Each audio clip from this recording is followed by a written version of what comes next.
The following presentation of the Eric McKenna Project is sponsored by no one. Hello, you're listening to the Eric McKenna Project.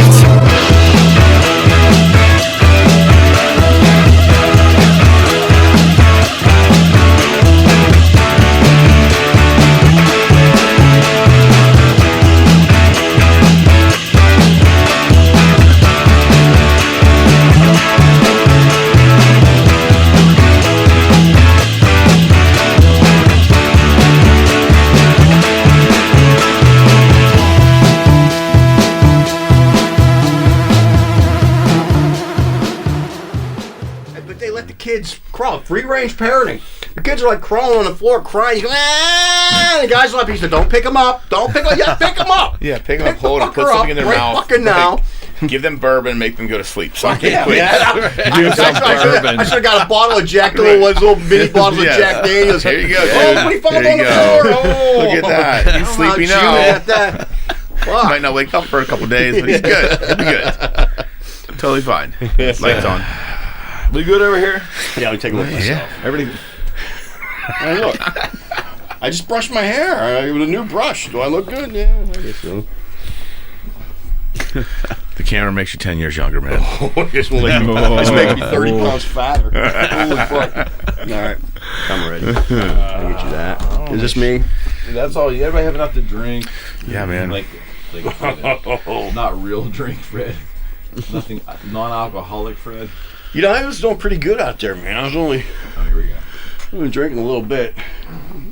A little bit of a hangover. A little bit of everything. But, all right, at one time. You put your serious voice on, huh, Fred? Oh, Oh, look at this little cute little baby lights. Oh, my God. You can tell he hasn't been around here in a I while. feel like I should be like in an Instagram video. It's like... we'll get one of those before we leave. This is the best catfish filter I've ever seen. we need it with you brushing. Yeah. 99. That's the part. Are you an influencer? We should have got him. Literally, he's got the Pro Hybrid brush. That's what we need. My new Pro Bright. You may get sponsored by them. Pro Hybrid brush. And you just acquired this brush at the Rite Aid 20 minutes ago. But you realize that he did not buy the one with the case. Yeah, There was an upgraded version. That's for TikTok. Great. Instagram's This not is my case-worthy. Instagram brush. My TikTok one has the case, and I dance with it. It's like I had the time of my life, and I take the case off. What is it with that? I go to Facebook now, and now there's these TikTok streams that appear. Yeah. And it's like, and there's like middle-aged women. They're attractive, thin, they're in shape, and they got these, and they're in their living room or it's somewhere in their house, and all they're doing is primming, for the camera. I think they're trying to show off either their physique or their clothes, and I look, and there's like hundreds of thousands of views. I don't get it. It's the audio. You use trending audio.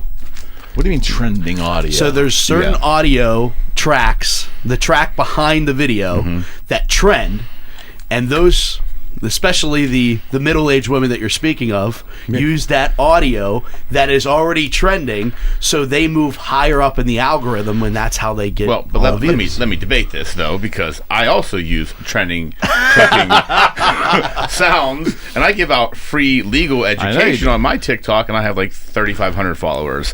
A chick that just puts on a sports bra and stands in her living room and smiles and uses that has 3 million. So I understand. Well, that answer is many years old. Just put a sports bra on. Give you legal advice. Just leaving it out there that it's not just about the trend. It'll never be. You'll never see me dance on TikTok or do that. I can promise you that. But I mean, but you're right. I know how old your daughters are. Don't even say that, because you haven't lived long enough to see. That may happen. Yeah, I mean, I've done stuff on Ellie's page, of course. My daughter's page. Yeah, all right. Just to be a jackass. But why did your dad have a sports bra on? Sports bra legal advice. Who cares? But look, that's good. That's good. I just got 1 million views. This is great. Legal tips and tits. Tips and tits. That's great. That's good. Ooh, did the air conditioning just turn on? Oh my! Well, if you got cold from here's a hot legal tip, you know. And welcome to another edition of Four Friends. There you go. Great intro. Yeah, and I always come here with these very astute ideas, these very astute topics and in-depth ideas and conversations, and then The hurricane blows in. I know. Yeah. Then Fred arrives. All fucking hell breaks loose. I mean, gentlemen, thanks for doing this. Oh, it's a pleasure. Absolutely. And Fred. Good morning. I'm checking out the new place, man. I love it, man. I've got my own little light. Yeah, we have new lighting, New here, lights, new cameras, new lights, got new mic stands. You know, Yeah. I used to have the old mic stand. Oh, yeah. I just noticed that. Wow, look at that. Yeah. It's bolted on, so I can't knock it off. I can't get drunk and knock it off. What made you change the mic stands? Less real estate on the Oh, table. okay. You know, the look of it too. Plus, Yeah. once I have them fixed, you know, I can move them a little bit. Once they're fixed, they're kind of there. Yeah. Because I have a lot of people that grab them and they move them, and that's okay. It's a natural Yeah. reaction. You've been in broadcast long enough. You know how it is. You sit down and you're getting your shit together, right? Well, that didn't always work when someone really doesn't know what the hell they're doing because they didn't get their shit together. More room for another lava lamp, too. That's right. That's what it and is. more room for another lava lamp. Or a bottle of vodka. We actually have. I like that one, too. It's too early, Fred. So Fred's back off the road from TSO. It was TSO, right? Yeah. I lose track. Of it. I was with TSO, now I'm with a band called Falling in Reverse. Falling in Reverse. Yes, they're new. That's a thing? It is, but I guess they've been around for 10 years though. But it's like falling face forward or falling in reverse. You know, I'm like, I'll take falling in reverse. I will tell you though that I have to watch when I say that because I'm not trying to make light of who he's with, but I once said to Fred after the Black Label Society gig back in the early 2000s, hey, I'm going out with this band, Eric. I'm like, oh, okay. They're called Shine Down. I'm like, who the fuck's a Shine Down? It wasn't more than like 4 months later. It went boom. Yeah. And I went, oh, that's who Shine Down. Yeah. I know now. Yeah. So what's the name of this band? I'll write it down. It's like Falling in Reverse, and they've been around for a while, and they're pretty popular. And their new song, and I shit you not, I'm like sitting there trying to sleep, and I'm it's in my head, and I'm like, Is it a pop band, Fred? No, they're like, and here's the thing about this: they're not a pop band, but they're like a new metal kind of Like Fall Out Boy? band. Yeah. Okay. But the thing is, they got great hooks, and I've never really listened to them. You know, I didn't even do my research. Yeah, sure, I'll take the gig. You know? Who are Sounds they? good. So how much they? Yeah.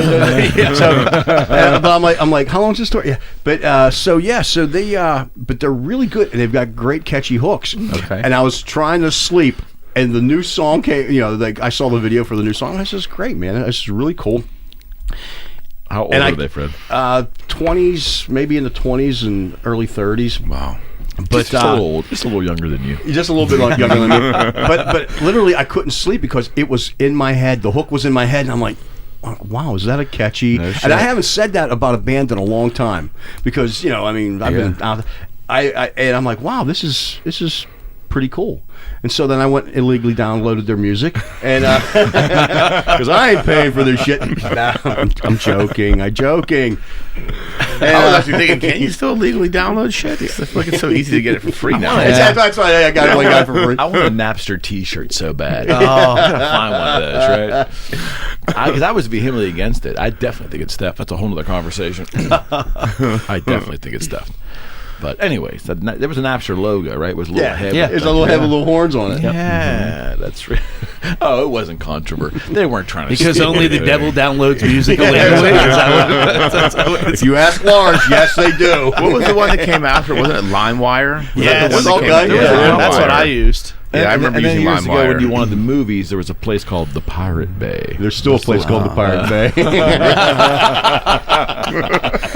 You can get music on there too.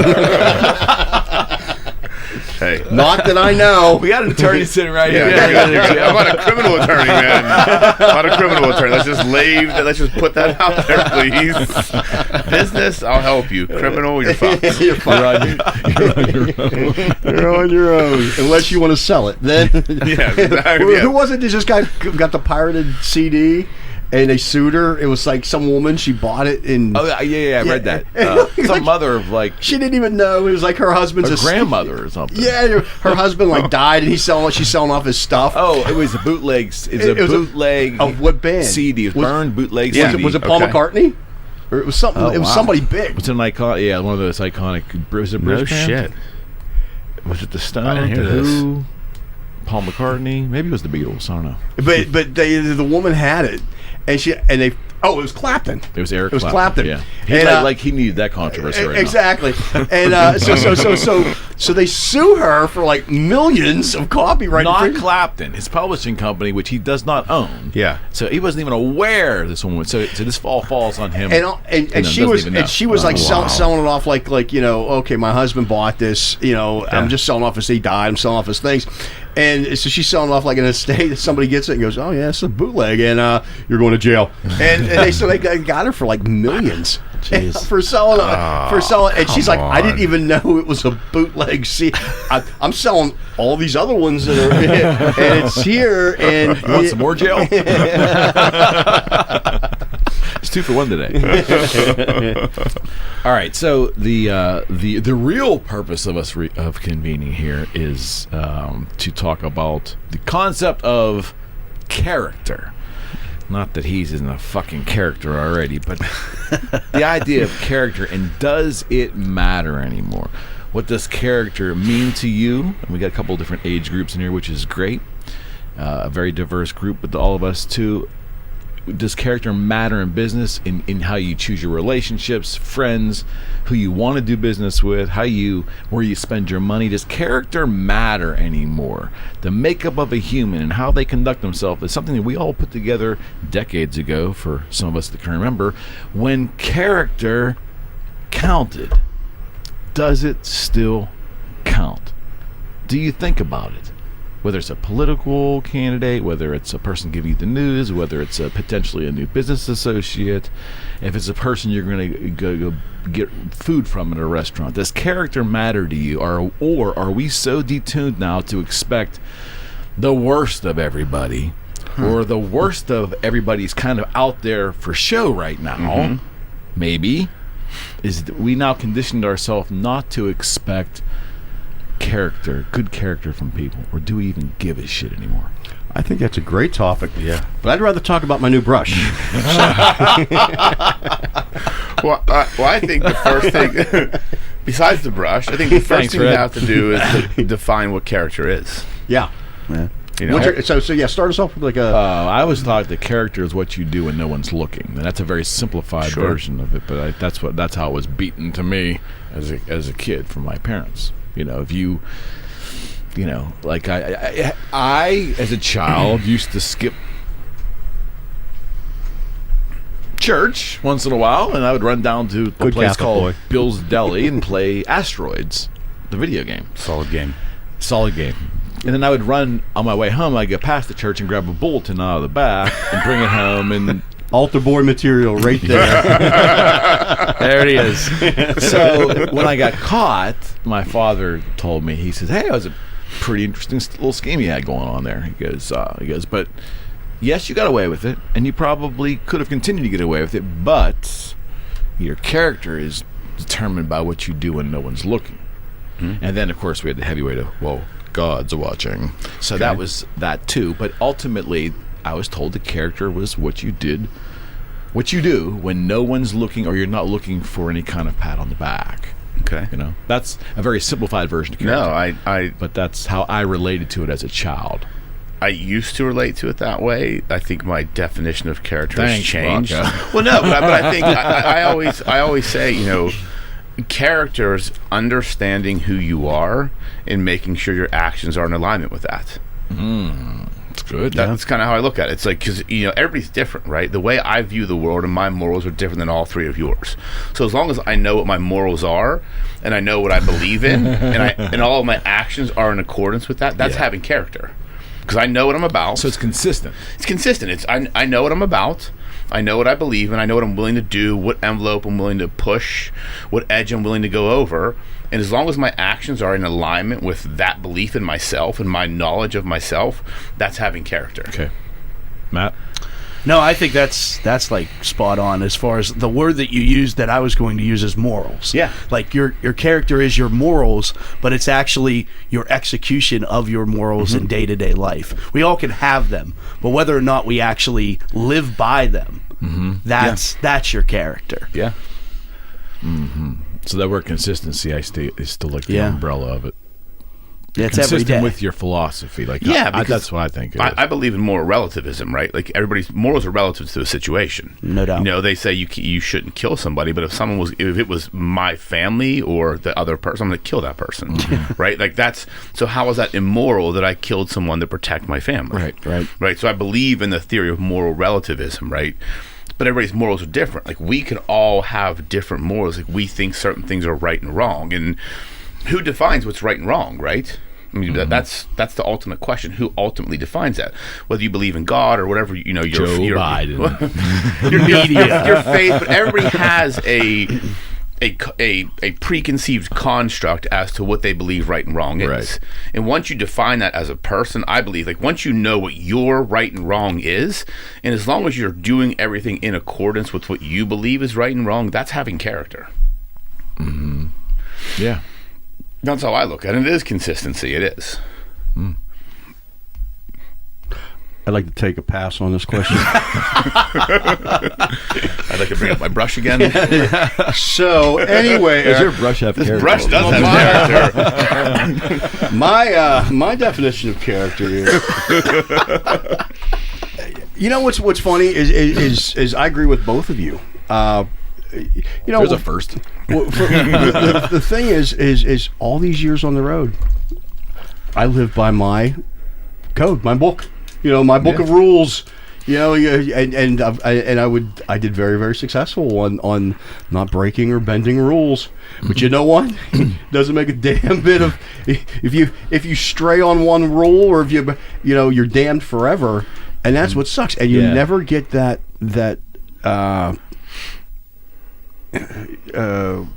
believability or whatever back. It's hard. Once your character's been tarnished. It's hard to ever get.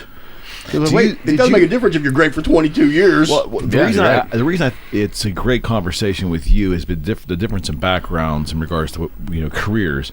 So music, entertainment is viewed a certain way. Business is viewed a certain way, and that's why the business of entertainment is so sketchy. Yeah, but not too many good characters. Well, that's my question to you. Like, do you? Again, to the outsider looking in, it might be hard to understand, but you're getting ready to do a tour, and you're in the world of rock and roll, heavy metal, which in some circles of society is looked upon as being like as being sketchy, right? Yeah. But it's a business. Yeah. Do you how deeply do you consider the character as the makeup you look for of accepting an offer, who you're going to be working with, who the tour production manager is going to be, who the band is? Yep. Well, that's the one thing that for years in my business.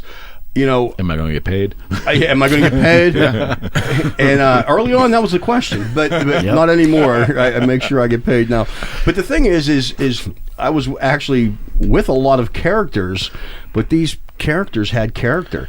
I was lucky enough to have to surround myself with cats that didn't cheat on their wives or their girlfriends, or and it was us.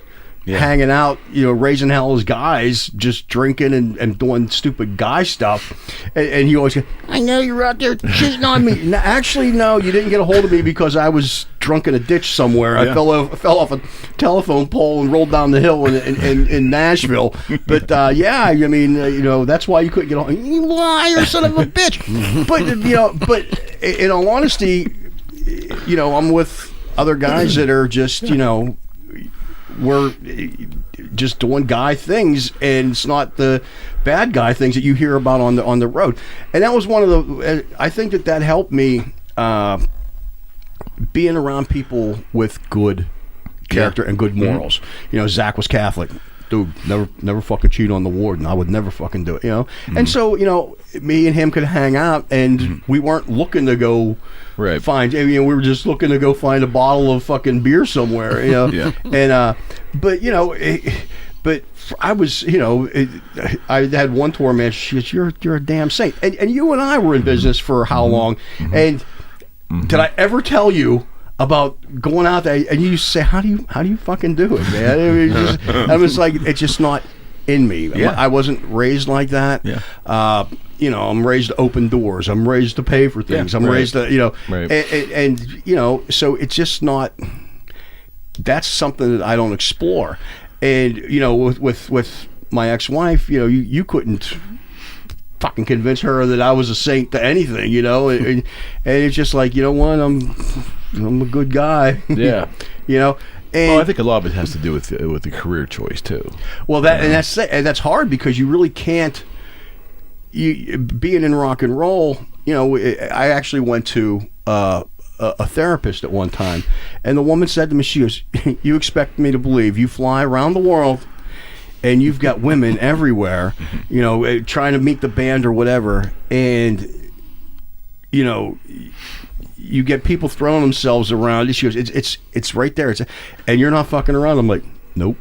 And she's like, why not? And I'm like, because it's not in me. I'm a decent person, you know. And you know, but that's probably the minority. I mean, like, and that's what it is. Because temptation is what it is. Yeah, and the stereoteip is what it is. And that's exactly it. Well, I ran into this woman. Stereotype. I ran into this therapist out of the office.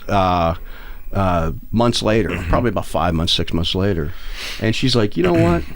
She goes, I believe you. It was off the record, of course. But she's like, you know, because you get to know somebody, you get to talk to them a little more, you get to see.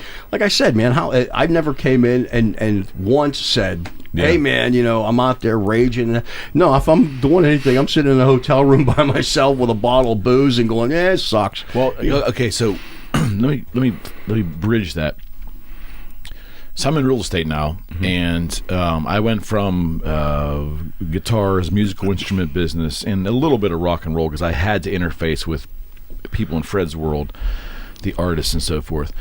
And then I lost all that and left it and went right to real estate. I will tell you now, and this is not something I say with pride, but I have found that there was more character, true character, in the music business than what I see on a day in, day out basis in my field. It does not mean that I'm not working with some fantastic people or I don't meet fantastic people, but overall, if I look at it as an aggregate, what we had at Bogey Street and the business we did and who we did it with compared to this realtor practice that I have, I'd have to say there was more character, more upright people that would do what they said they're going to do and get stuff done, and dependable people there, which you would never think that. You would never think that. But I'm telling you, and that's where I think for me it was an eye-opener in the early 2000s when you opened me up to this broader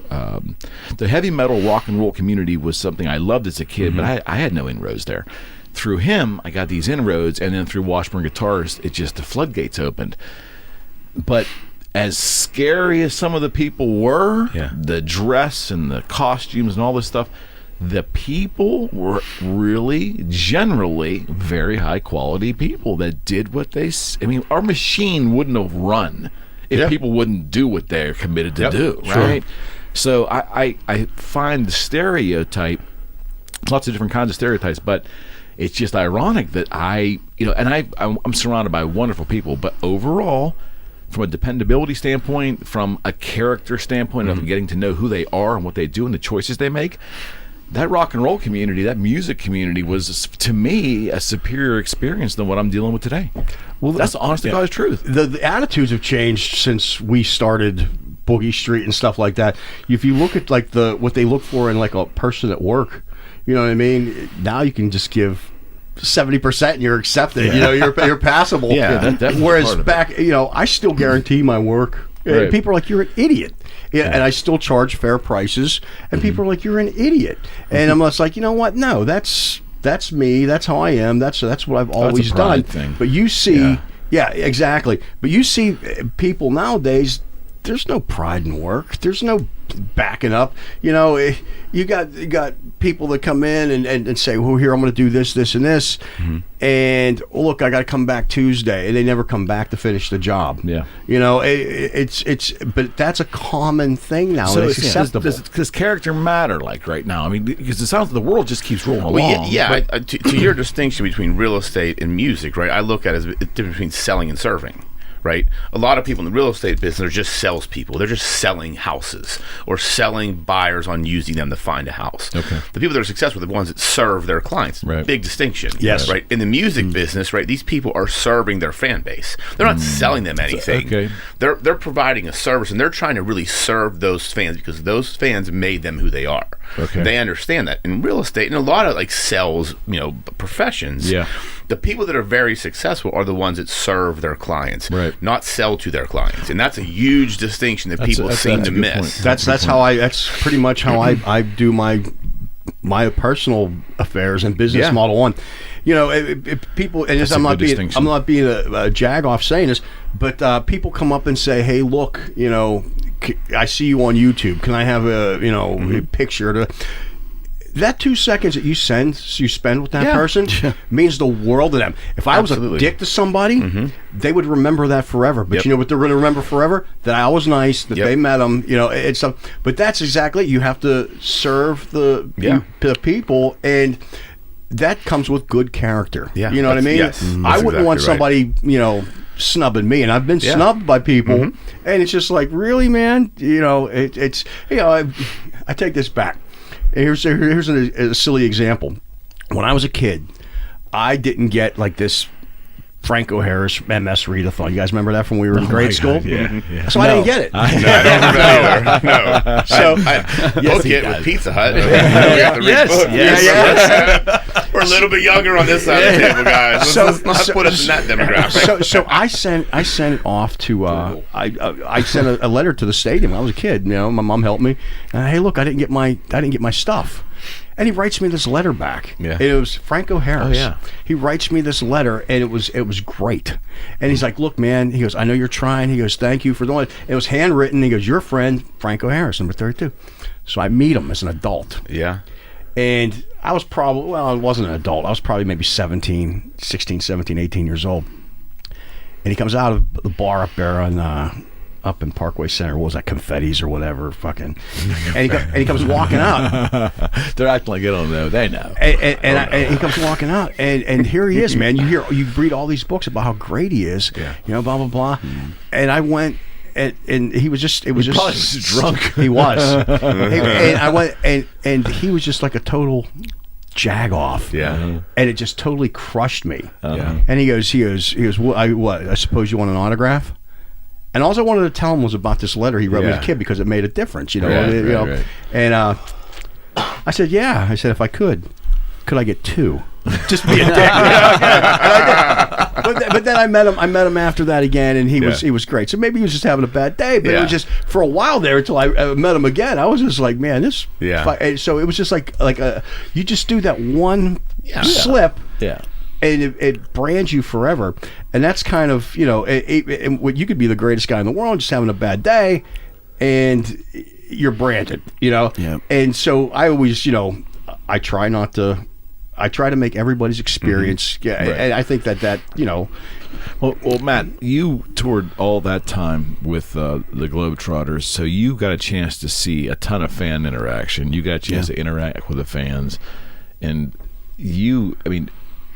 Character. When I think of character, I often don't think of personal character when I think of some NBA players based upon what we see in the media, right? But I think about the Harlem Globetrotters, especially for what I learned today about, you know, how they're compensated and so forth. That just changed my opinion. Like there's a love for that job, obviously. Right? Yeah, and I mean their tagline is they're the ambassadors of goodwill. So how do you? And I think that's hard. It's hard too when you're when you're a namesake like a Franco Harris, you are the guy. Like, whether you play for the Steelers or you play for the Seattle Seahawks, you're Franco Harris. Whether He did play for the Seahawks yeah, again, didn't he? that was intentional. Good one. You got it though. You caught it. I'm old. But when you're talking about the Globetrotters, they're as famous as when they put on the red, white, and blue, and when they take it off and walk down the street, people don't really know who they are. Got it. So I think that's a different type of having to be on, because you're really representing a brand more than you're representing yourself. And that's a totally different avenue than we're talking about pro athletes when they go to the grocery store, people know, oh, that's Franco, or that's Kevin Durant, or that's Big Ben. Like, people know. Yeah, character is a funny thing because life is rolling along, right? Shit's getting done. Things are, the trash is getting picked up. Yeah. For a better way of putting it. And we don't seem to care much about character anymore. A lot of us. I don't get the vibe that. I mean, politics has always been seedy. Entertainment's always had elements of seediness to it. Certain functions in society, Sure. Yeah. Lawyers, Yeah. got a bad reputation, right? Most of them are shitheads. What I'm saying is, we don't seem to, I don't know, from my viewpoint, we don't seem to expect good character anymore. And I just wonder, do we even put it in part of the equation before we decide to do business? I think it's with hard people? to measure character with somebody else. Like, character for me is internally, they have that quote that says reputation is what people think you are, character is what you actually are. Right. I think it's hard to actually look at somebody and go, well, do you have character? I know what I have. I know what I believe. I know my morals. We're talking about morals. You need to find out. You need to find out more information about someone to have an opinion of their character. Right. You can't get it on first glance. Here's how I look at it. And I do think, to your point, okay, so character maybe isn't in the forefront, right? But when you meet a person that you believe has character, everything changes. Yeah. I believe that you can make money without character. You can't be successful without character. Yeah. Like, there's a big distinction, because I deal with people all the time. Lawyers, like, we have a bad reputation. Let's be honest. Most people don't like lawyers, right? We've just found in our practice where we're just good human beings. Like, we don't bullshit people. We say it like it is. I don't pretend I'm something I'm not. And people see the character we have as a firm, as people within the firm, and that's why we're able to work with the people we do. Because they could have went to any lawyer, right? To get something done, anyone that has a law degree can do what we do. They come to us because of the people we are, not because of the way we practice law. So character, I'm seeing it matter more now, because it's become such an anomaly when someone does have good character in today's day and age, that when it's apparent, like, people are like, I want to be around those It's a people. competitive They've got a advantage good almost vibe. now. Exactly. It's a good energy. It's a good vibe. It brings the right people to you. Because, I mean, to your point, like, going back to real estate, I deal with a lot of real estate agents too. Phenomenal agents, right? I love all of my clients. I've dealt with other ones that they're just fucking salespeople. Right. The moment they meet me, they're like, hey, I'm so-and-so, I sell real estate. You got a house you want to buy? I don't even know your fucking last name. Here's my card. Like, you look like you're 12. Like, what the fuck? Because they probably are. But people don't want to take the time, because character is something, a relationship is something you have to develop, right? For me, I trust you as my real estate agent, right? We built a relationship over years. So I trust you to sell the properties we have, to find me property I need, but we've built that relationship, right? You can't, and that's how you build character, right? Character is the ability to, part of it is the ability to step back, understand the other person, and try and connect and engage with that person with no expectation of anything in return. I say that's the difference, right? That's exactly, That's the difference, and that's showing character, and that's why when you have it in business, it becomes so apparent to people, and it makes it so much easier to be successful. And having it breeds loyalty. Exactly. Well, 100%. That's it. Like, 100%. Because it's so rare today. Yeah. Do you think?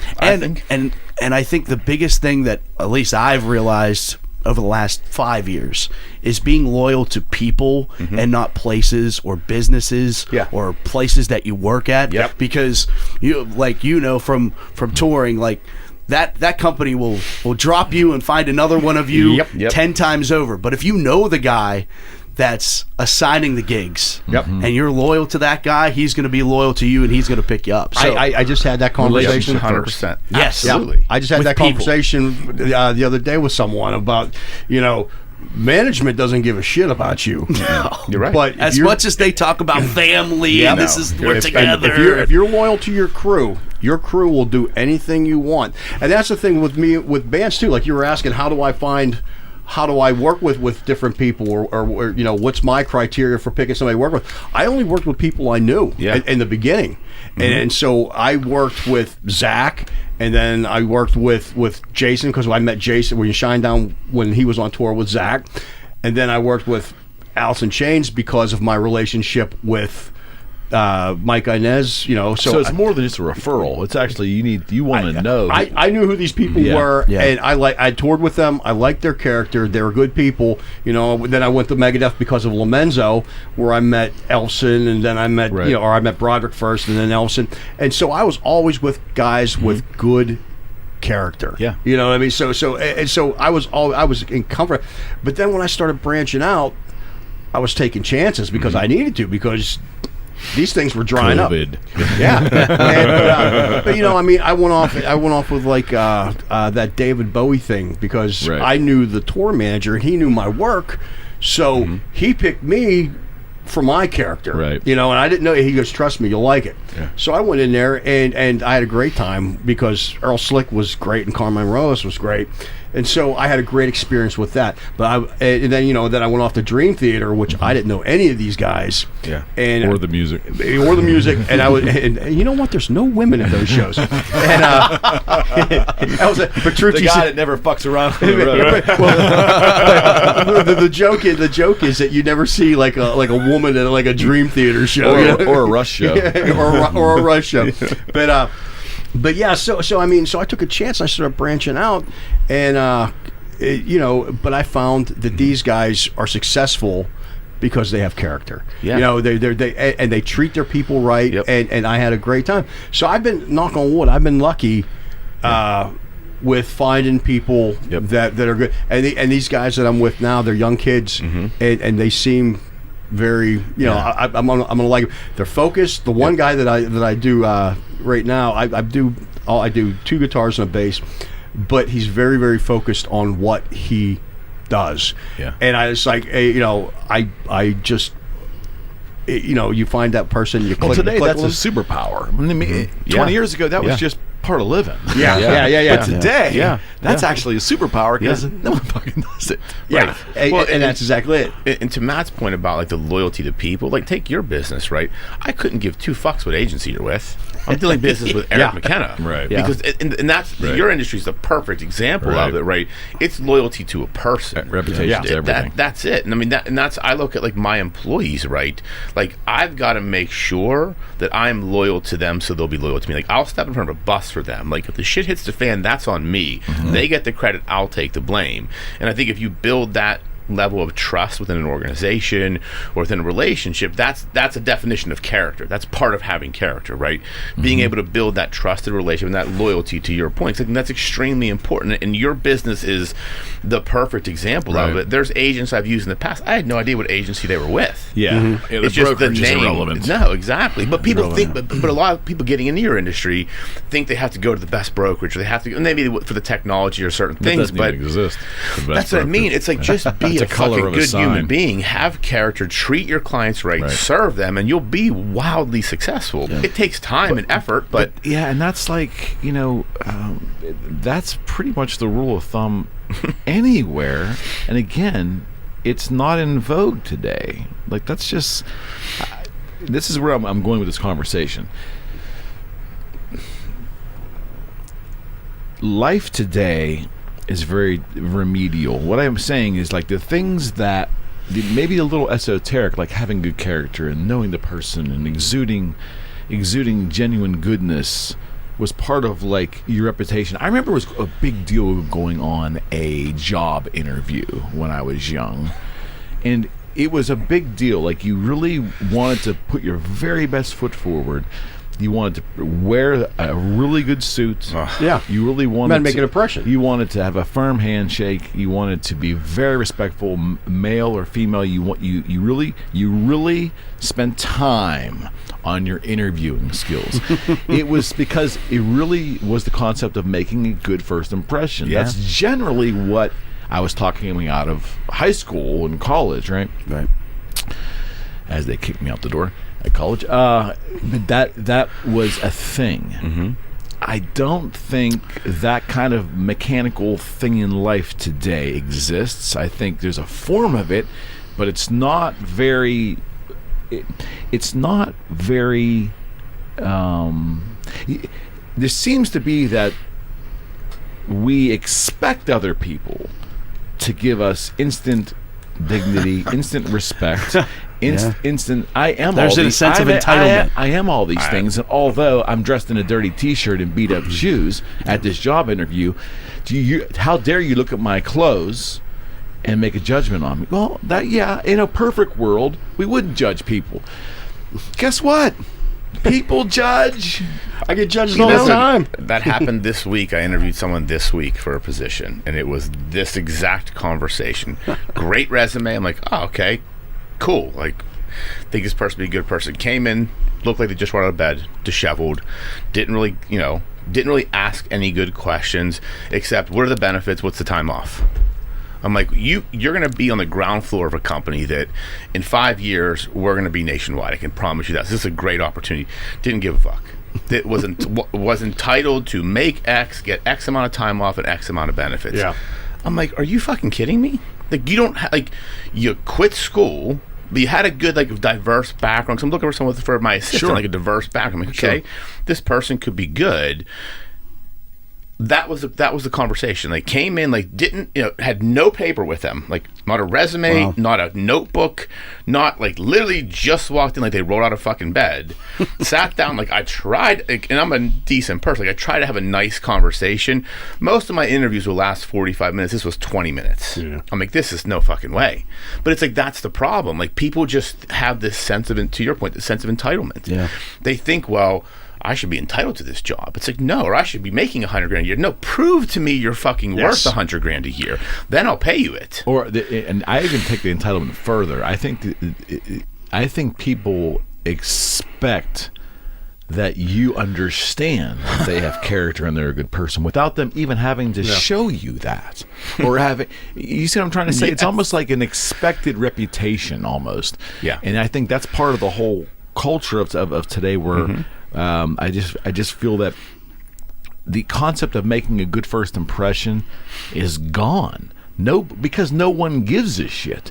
What do you mean you don't respect me? Well, I don't know you, and my first impression of you is you're a person I really don't think I would respect. Yeah. And where's that stemming from? Because where is that stemming from? Because last year I had an opportunity to work in a high school, and I actually got to do interviews with mock interviews with high school students. Interesting. Very interesting, because I was a kind of guy where I was a young guy coming in and interviewing 17, 18, 19 years old, and had that suit mentality. And the great thing about the interviews that I have had, that I go back and look at, is, I interviewed at USA Today when I was 19. Wow. They didn't know that I was 19 when I was interviewing. I got that job. And when I got hired, the HR manager looks at my ID and her jaw hit the floor. And the hiring manager who ended up hiring me got ridiculed. They were, you hired a 19-year-old. What are you thinking? So I go back to, and most of those interviews are not talking about the job or the gig. They're talking about life and what are you doing and stuff like that. And I sat in these high school interviews, first of all, to the dress, whether it was not professional enough, you look like you're going to the nightclub, or what the fuck is this? What you're right. And also, we're talking about kids that mom and dad are letting the kid walk out of the door at this point like this, and then it's the weak handshake, and now I'm now there's no eye contact. Yep. Why? And now I ask you a question, and it's just tell me a little bit about you. I feel like that is maybe the easiest name, second to what is your name? That's the fucking softball question you start every interview with. Tell me about it. Your elevator pitch. Exactly. I don't need a life story. Yeah. Just tell me a little bit about you. Whether I mean, as a high school kid, you don't have a huge long resume of things that there aren't that many things. I made breakfast this morning. I like TikTok. I watch TikTok a lot, or I make TikTok videos. Whatever the case may be. But I was really blown away at there was nothing. It was just dead. And is that a blame on the kid? Is that a blame on parenting? Mm-hmm. Where is it a blame on our education system? Maybe it's the answer is a combination of all of it. Yeah. What about this for a blame? Maybe we're missing it. Maybe society's missing it right now. Maybe the big blame is life's just too easy. Life is just too easy to exist. I just couldn't get out of high school in '83. I couldn't just get out of high school and then get an apartment and go buy a car and just exist, doing nothing. There was no mechanism in life because I couldn't stay home, right? There was no mechanism in life to just exist, right? I didn't have places begging for me to come to work, right? And I didn't have the choice of doing this job for a couple of days, not liking it, and then walking down the street and getting another one. Yeah. Right. Yeah. The mechanics of life weren't set up back then like that. So when you don't have those opportunities and your survival as a living, breathing creature depends on your activity, you look at life a little differently. Yeah. Today, I don't think, I believe we're teaching our young that they are entitled to everything to exist. So everybody gets a trophy. I'm not saying that we're telling them they're entitled to the fancy car or whatever, but to just exist. And we have a culture now. We have a socio-political culture now. Is that even a word? That is kind of permitting folks just to kind of exist. But it's set up that way. Right. You got an education system that's just pushing kids through, Yep, whether or not exactly they deserve to or not. 100% right, yes. And then you get to college, that's my and whole as point. long as you pay for it, we're going to give you the piece of paper at the end of it. There was a guy when I went to school that could not read. It doesn't matter. Yeah. He was an adult and could not read. He took oral tests, but he had a basketball scholarship, and they pushed him through. He never went to the NBA. He never got past, but he brought a winning season to the college. Oh, I think that's always been around. But it always is. But again, now as we go on, look. You played Little League. You get a trophy. Well, that's we're gonna get Rocco all right. Everybody gets one. I have 3 kids. My son's 20. I remember when he got his first. I've told this before. He got his first second place trophy or participation trophy. I'm like, dude, second place is the first loser. Yeah. Like, that doesn't mean you're not good. It means someone played harder than you or is better than you. Those are 2 things in life you can fix. Right. But again, we have this generation where every kid just gets a trophy to participate. That is not how fucking life works. And we as parents, I'm in that generation, we need to make sure our kids understand that you're not special. Yeah. You can be special. You can learn to be special and grow to be special. But we are all born with a blank slate. It's your job to figure out how special you are and make something of yourself. And see, maybe kids aren't getting enthused about that. Like, to me, and again, that comes down to parents and the greater society selling our youth on the idea of how beautiful life can be, and look at all the opportunities, and here's a pathway to be constructive and endeavorous, and you can form. I mean, one of the strongest things that I've done a lot of Jim Rohn reading over the years, but one of the strongest things he ever said was, design your own life, because if you wait around for someone else to do it for you, they may not show up. Yeah. And if they do, they might not have a lot planned for you. Yeah. And when he said that, man, I was like, whoa, that's kind of where I'm at right now. I mean, like, you have to be able to not fear opportunity, not fear work or taking a risk. Taking a risk. Yes. No question. But even starting, there's a fear of even starting. Yeah, right. Yeah. And we have a responsibility to the generations below us to to guide. I'm not saying we have a responsibility to do for them. We have done for them too much, but to guide them and encourage them to get started and get on a path and dive into life. It's too easy now to just, I mean, life is amazing. You got big screen TVs for $200. You got cell phones. You can immerse yourself in a virtual freaking reality. Well, that's the biggest for basically nothing. You literally could work like part-time, live in a studio apartment, and survive, which is insane. That does not help move society forward when it's that easy just to survive. And then if I say this, folks can look and say, well, you shouldn't be making judgments on people. It's not about that. No. It's when there's no incentive in society to really create and be amazing. See what you can do. Well, there's opportunities, plenty. We are failing somehow to instilling the idea that this is possible. It's the education system. Coming back to you, look, teachers have the fucking hardest job. I will say that. I student taught for a fucking month in college. I'm like, there's no fucking way. Like, the hardest job. However, so you became an attorney. I'm like, well, the problem was I was a sophomore or a junior, and I was student teaching seniors in high school.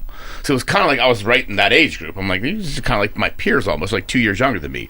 But it was just a hard job. I can't imagine being a teacher. Like, my wife, she's like an emotional support aide at the school. Like, I went to one event that her group had, like my law firm sponsored it, and like just seeing her in her element with these kids, I'm like, I don't know how she does this every day. Like, it's an amazing, just to have the composure and the compassion to do that. The problem with the education system is we're not paid on performance.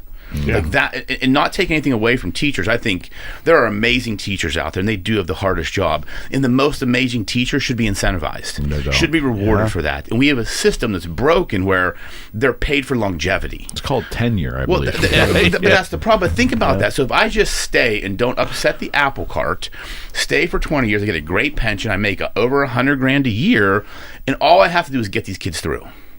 Yeah. There's nothing to say, I want these kids to be fucking great. And if we had a system in place that said, you make these kids be fucking great and you're going to make 20% more next year, I guarantee you this society would fucking change. Oh, yeah. Quick. Now, what you're saying, I say that as well. I talk about all the guys that I worked with as an adult. I had some of the greatest teachers growing up. Yeah. And you don't see that anymore. Yeah. With I had teachers that would take, you can't do it anymore probably, take those extra days. You could go in on a Saturday, and I had a teacher that would let us play on the school stage, puts up your instruments and stuff like that, and go that extra, or work with you outside of the school realm in a theater. They took interest in your development. But that's exactly they cared. That's the difference. And I can go down and I think of every teacher, and I don't know if it was unique to me or if it was unique to but you have those certain ones, and it seems like I've had more than one that same here. That developed my brain in the science, that developed my brain in the arts, that developed my brain into becoming who I became, and instilled that character. Yeah, it was as simple as I had one teacher that said to me, "You're going to do something great in life." It was that simple. Just someone to sit me down out of the entire class and point that out to me and say just that one thing to me made an impact on me. Because now in the back of my head, I'm like, I am going to do something fucking great. I'm going to figure out how to do it. Like, if this person saw that, I think it was in 8th or 9th grade, and they said that to me, I'm like, well, they must see something. I didn't know what it was yet.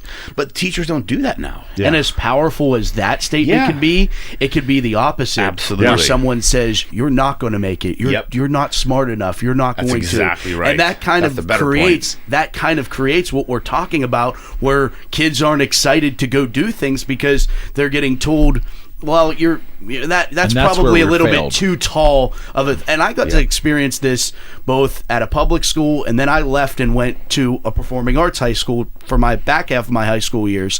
And the difference between the two, where everything's so generalized in school, where every single person is learning the same thing at the same speed.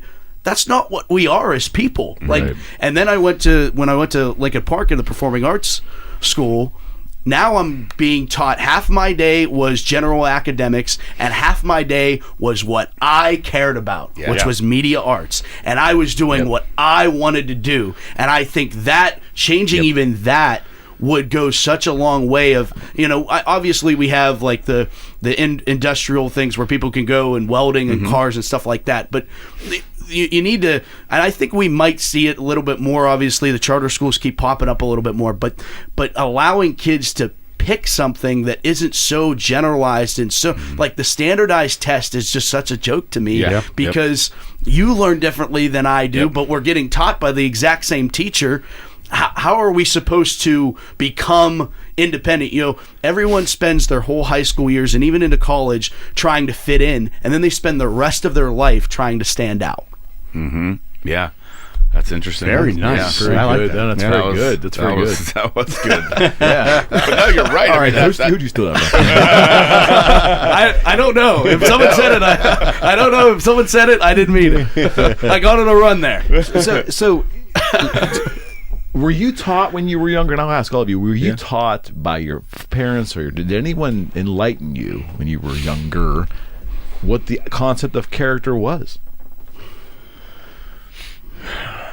I was never told this is character, but I had a great family, not just my mom and dad around me, but everybody, I saw from my aunts and my mom and my dad how they helped the elderly neighbors. How they, I was taught, but I wasn't told you have to do this. Come on. My parents didn't even tell me about sex. I didn't know anything about it. I never got that speech. What's this thing? Birds and the bees? No birds and the bees? No birds and the bees for me. No. But what I was taught was take care of those people around you. And so you saw examples of good character around you, but you weren't told it and defined. Yeah, I wasn't told. I want you to have good character, and to have good character, you need to do these 5 things. I was told, work hard and learn in school and stuff like that, but I was never told this builds character. I was lucky enough to see my parents in action, my family, because we all lived close, and we were very, very close. So they led by example. They led by example, and it was very good. And if I failed, they didn't beat me down, and I did fail. They didn't beat me down. They didn't, it's try to do better. Right. You disappointed us in this way. You can do better. Yeah. And so that's what I did. But I was always encouraged, no matter what I did, to be the best at what I did. Yeah. You know what I mean? And if I wanted to quit, okay, find something else to do. But it wasn't. But even them saying, okay, and seeing that disappointment, I said no. I'm gonna go off and do better. Well, sometimes that's all it takes. Yeah, right? And that's what it is. That's called good parenting. That's exactly what it is. But I always say that I had a great family around me. My mom and dad were great. I lived close to my aunt, my grandma, and stuff like that. And so all these people, I got that encouragement and development by them leading by example. Yeah. What about you? Yeah, I think one of the stories that sticks out to me being an announcer was very early on. I actually got picked to be in a all-star game, some baseball game in Little League, and then I got hurt and couldn't play. And I had an opportunity to announce it. Like, that was like the coach's bright eye idea was give me a microphone and announce. And I started announcing, and I was fumbling over some last names and didn't, wasn't prepared. I didn't have a roster or anything like that. So, and like, I remember kids coming up to me and like giving me a hard time of like, let me do it. Like, you're doing it wrong. Like, you're saying it wrong. And I was like, no, I'm gonna get through this. Like, I can deal with you guys laughing at me messing this up, but I'm gonna go through this. And I remember going back, and my parents were obviously there, and they gave me $25 which is little. We got a lot of money to spend. Brighton Hot Dog Shop, here I come. and I got home, and my dad gave me another $25 and said, "This is for sticking through." Oh, right on.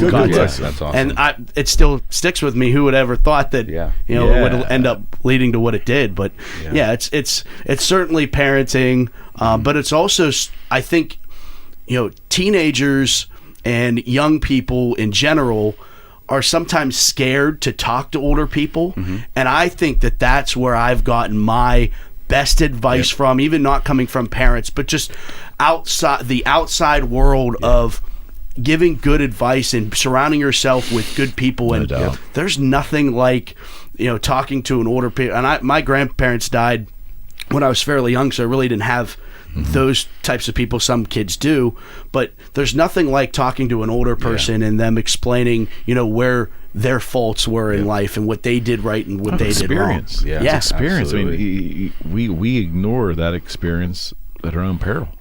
And again, young people have so many opportunities to sit down with somebody and be like, tell me about yourself. Tell me your life story. Where did you go wrong? Where did you go right? I think those things can, I don't think there's any one of us, we're all different ages here, but there's not one of us that if a young person came up to us, we wouldn't want to help them be better than we were at that point. Yeah, I say that all the time, 100%. Yeah, I have that conversation with my son constantly. I said, look, I'm not putting demands on you outside, just I expect you to be a good person. Yeah.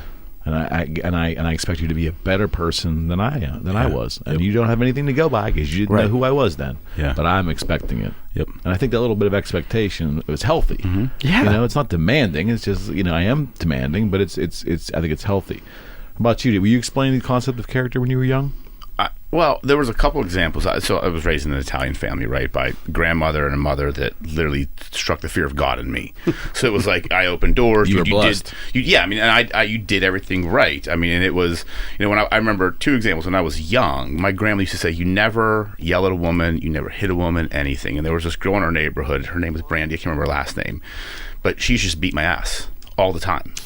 And my grandmother was like, "Why don't you fight back?" Because you told me never to hit a woman. And this little girl would choke me out, beat my ass. So that was ingrained in my head when I was young. And then my mom, her thing with me was, she's like, "I don't care what you become, you just be the best at it." And that always stuck with me to the point where it was, when I went to college, I had an academic scholarship. So I was, smart in high school, had an academic scholarship. End of my freshman year, I'm on academic probation. I didn't know how to fucking study. I didn't know what to do. And mechanics of study. The mechanics, because I memorized things. That's not taught in schools. But I remember, I'm thinking, my mom's gonna fucking kill me. And I was on probation. I didn't lose the scholarship. She just looked at me and she said, "Well, if that's the best you can do." And that lit a fire under me. Yeah. So I'm like, no, this is not the best. This is not who I am. And so it wasn't about necessarily character was told to me. It was how my mom and my aunts and uncles and dad and grandmother interacted in the world. I saw how they treated other people. Right. I saw that, we had traditional family values. We had traditional Italian values. And it's just, that to me defined my character. And there were things told to me along the way about, don't do this. My grandma used to always say, you treat the president of a company the same way you treat the janitor. Yeah, you never know who's going to be ahead of you in life and who can help you. And if you can always help people, you do that as well. If God gives you certain gifts, share them with the world. It was always things that she told me about. That just stick with me over the years. But it was, no one said that this is a character or this is reputation. It was just, be a fucking decent person. That's really what it was. And give 100% everything you do. It was they didn't care what I did. My mom was like, if you want to be a doctor, lawyer, accountant, landscaper, gardener, whatever you want to be, just be the best at it. Right. And that was the standard I was set at. That's the standard they set for me. And that's kind of what I've always just tried to, achieve. So I was placed in Boy Scouts, but first I was a Cub Scout, and my father was a leader. I think he went into it reluctantly, and then as I went through Cub Scouts and Webelos, and then Boy Scouts, he got kind of pulled in. But that gave me an idea of order and structure and all that stuff But the tenets of scouting was, it was. I was just trying to memorize them this morning. It was trustworthy, loyal, helpful, friendly, courteous, kind, obedient, cheerful, thrifty, brave, clean, and reverent. We can say obedience kind of outdated and all that stuff, but the point is, there was an expectation that we were not going to be perfect, but we were going to be good people and not embarrass the family. That was told multiple times to me and my brother growing up. Brian didn't really adhere to that. I did. The idea was that if someone met us on the street or someone knew of us or they heard the last name, there was an expectation that you weren't going to embarrass your family, you weren't going to embarrass your parents. There was an expectation there. Yeah. And I think that expectation helped develop character and maybe understand that I have to have good character. I have to have character that's respected by other people. It isn't just enough for me to think I'm a good person, because if no one believes I'm a good person, then I'm doing fucking something wrong. Do you know what I mean? Like, I need to make sure that being a good person involves kindness, because if my being a good person doesn't involve kindness, no one's going to see my good character. I really, probably too much, cared about what other people's perceptions were of me. And in my career path, it served me well, because I wanted the firm handshake. I wanted to look you in the eye. I wanted to do all those things because I understood that was part of my character. So I got it early. I guess that's why I'm talking about it today, because I don't see character as a main tenet of what's being asked of the young. I mean, doesn't mean that there's amazing kids out there, but I'm saying, certainly, are we not putting the expectation of, on top of being a good athlete, on top of being a good at your grades, on top of on top of helping your neighbor, on top of all of that, are you developing character that will exude and will come forward and will help you in life? Do we even preach that anymore? I'm not sure we do. I think it needs to go beyond preaching, because it needs to be set by example. All of the things that we just said were all not things that we were told necessarily, but things that were actually executed and we witnessed ourselves. So I think just saying, hey, be a good person isn't good enough. You need to be when around. you see what's going on in society right now. Like, look at the environment kids are growing up I was with. just going to get to that. How polarized we are. Yeah. Being kind in this fucking day and age is a competitive advantage. Like, truly a competitive. If you're just a good human being, like, you stand out like a fucking nail, because most people. Humility. Or humility, yeah, because people are so toxic right now. Politically, socially, like, you got to pick a fucking team, and if you're not on the team, like, you're vilified. And kids see that. And kids hear their parents talking about it, and kids hear other adults talking about it. And look at the teachers, like, the environment in school, like, some teachers are for this and against this, and they're infighting, and there's, to your point is spot on. It's not about preaching, it's about showing and leading by example. In our generation, the four of us in this fucking room are the generations that are failing these kids right now, because we're not doing it. That's the problem. We were lucky enough to have our parents in our houses teaching us by example. Whereas kids nowadays don't. They've got parents at work. Who's going to teach you? The daycare, the babysitter, grandma. You know, my aunt, because coming over to, and they've got their hands full. Yeah. You know, and that's what these kids nowadays are seeing. They're seeing. They can't count on someone to be there, or they can't count on somebody for leadership. Or if there is the leadership, I mean, you do have the good people that say, "Hey, look, this person raised me, this person took over," but it's so few and far between. Whereas we saw it every day. Yeah, these people. So there's some students out there that don't. You know, I think we talked about this on a different show. That when I went and did that, I went back to my college and I was a guest speaker, and I walked in there. And I saw, 35 kids on their phones and didn't give a damn what I said. And the teacher told me, he goes, every one of these kids think they're entitled. Yeah. And he goes, you need to scare the living shit out of them. And this guy figure if I was, we'll say I was 50, this was a couple years ago, this is right before a pandemic. So let's say I'm 49 or 50, these kids are 18, 19, 20, and the teacher's 35 going, he's like, look, man, he goes, I'm 15 years younger than you. These guys are 15 years younger than me. He goes, there's a huge difference between what you probably learned, what I learned. He goes, and these guys think they're going to come out there and they're entitled to everything. They think that they're going to get their because we were touching on, they think that they're going to just walk in and get $100,000 job. Yep. He goes, and they have nothing to back it up. And so that's pretty much what I just go in off the cuff. I never make notes for anything. I go up and I just start talking. And that's what I did. I said, hey, look, man, if you think, if you think you're going to walk in and get a job, guess what? You're not. And I told him, I said, look, mine was the last class to do analog.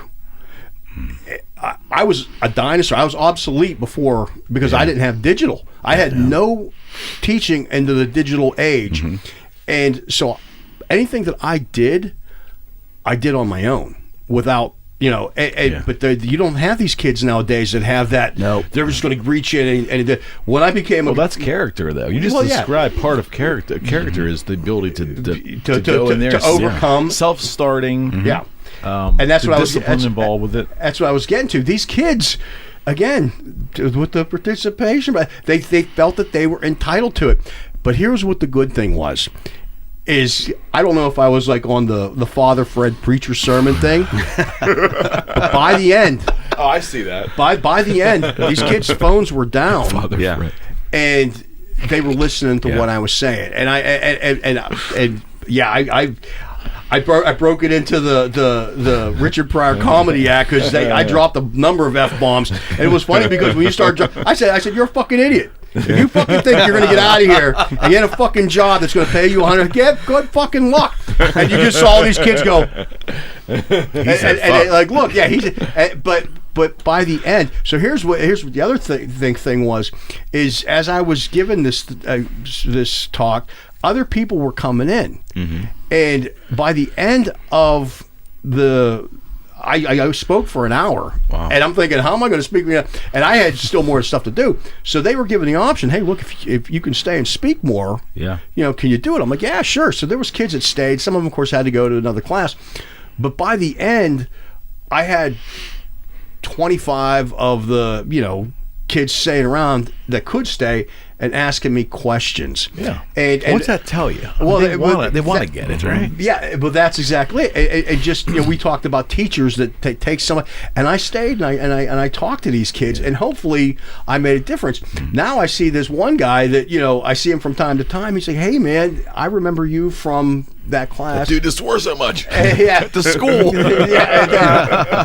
But what he had said was, these kids are, some of them actually took it and got it, and I think that's what is needed. You got to teach them how to overcome their obstacles and do better on their own. How to make your own break. That's what I tell people too about me. I live in Cecil. There's not a stoplight in the town. They just put it on 50, but it's down in South Fayette, so that doesn't count. But I still live in my little coal patch town. But I had to learn everything about what I know in the music business and guitar business on my own. There was nobody to teach me. That's desire. Like, so is the desire still there? You're closer to, I think, obviously you're the youngest of the four of us, but I mean, you're closer to that generation. The desire's still there. Do we have to nudge the desire? Do we have to create the desire? The problem is the desire now is to be TikTok famous. That's like, because it's easy. Yes, it's people take the easiest route. Yeah, and now the problem is, and like we were all exposed to it, but now it's on an amplified stage where the Susie down the street can become TikTok famous. Now the percentage of that is so small, but it doesn't matter now because Susie lives right down the street. So it could happen to me where we all experienced it, but it was like, well, they're big time. Like they had to get there and they had to work their ass off to get to where they are. It doesn't seem that way now with the way social media is, and I think that's why people start taking the shortcuts. Yeah, I mean, people. That's what social media has created, the shortcut mentality, right? If you see a kid opening toys on YouTube making $9 million a year, it's crazy. It's like it's unboxing day. It's like, what? I remember when my kids were I'm like, what is an unboxing video? My son started it when he was young, before he started watching chicks on YouTube. He was watching kids unbox toys. That's a whole other story. But it's like, and these people are making millions of dollars. Like, and my kids would watch these. I'm like, you're watching kids open toys that you don't have.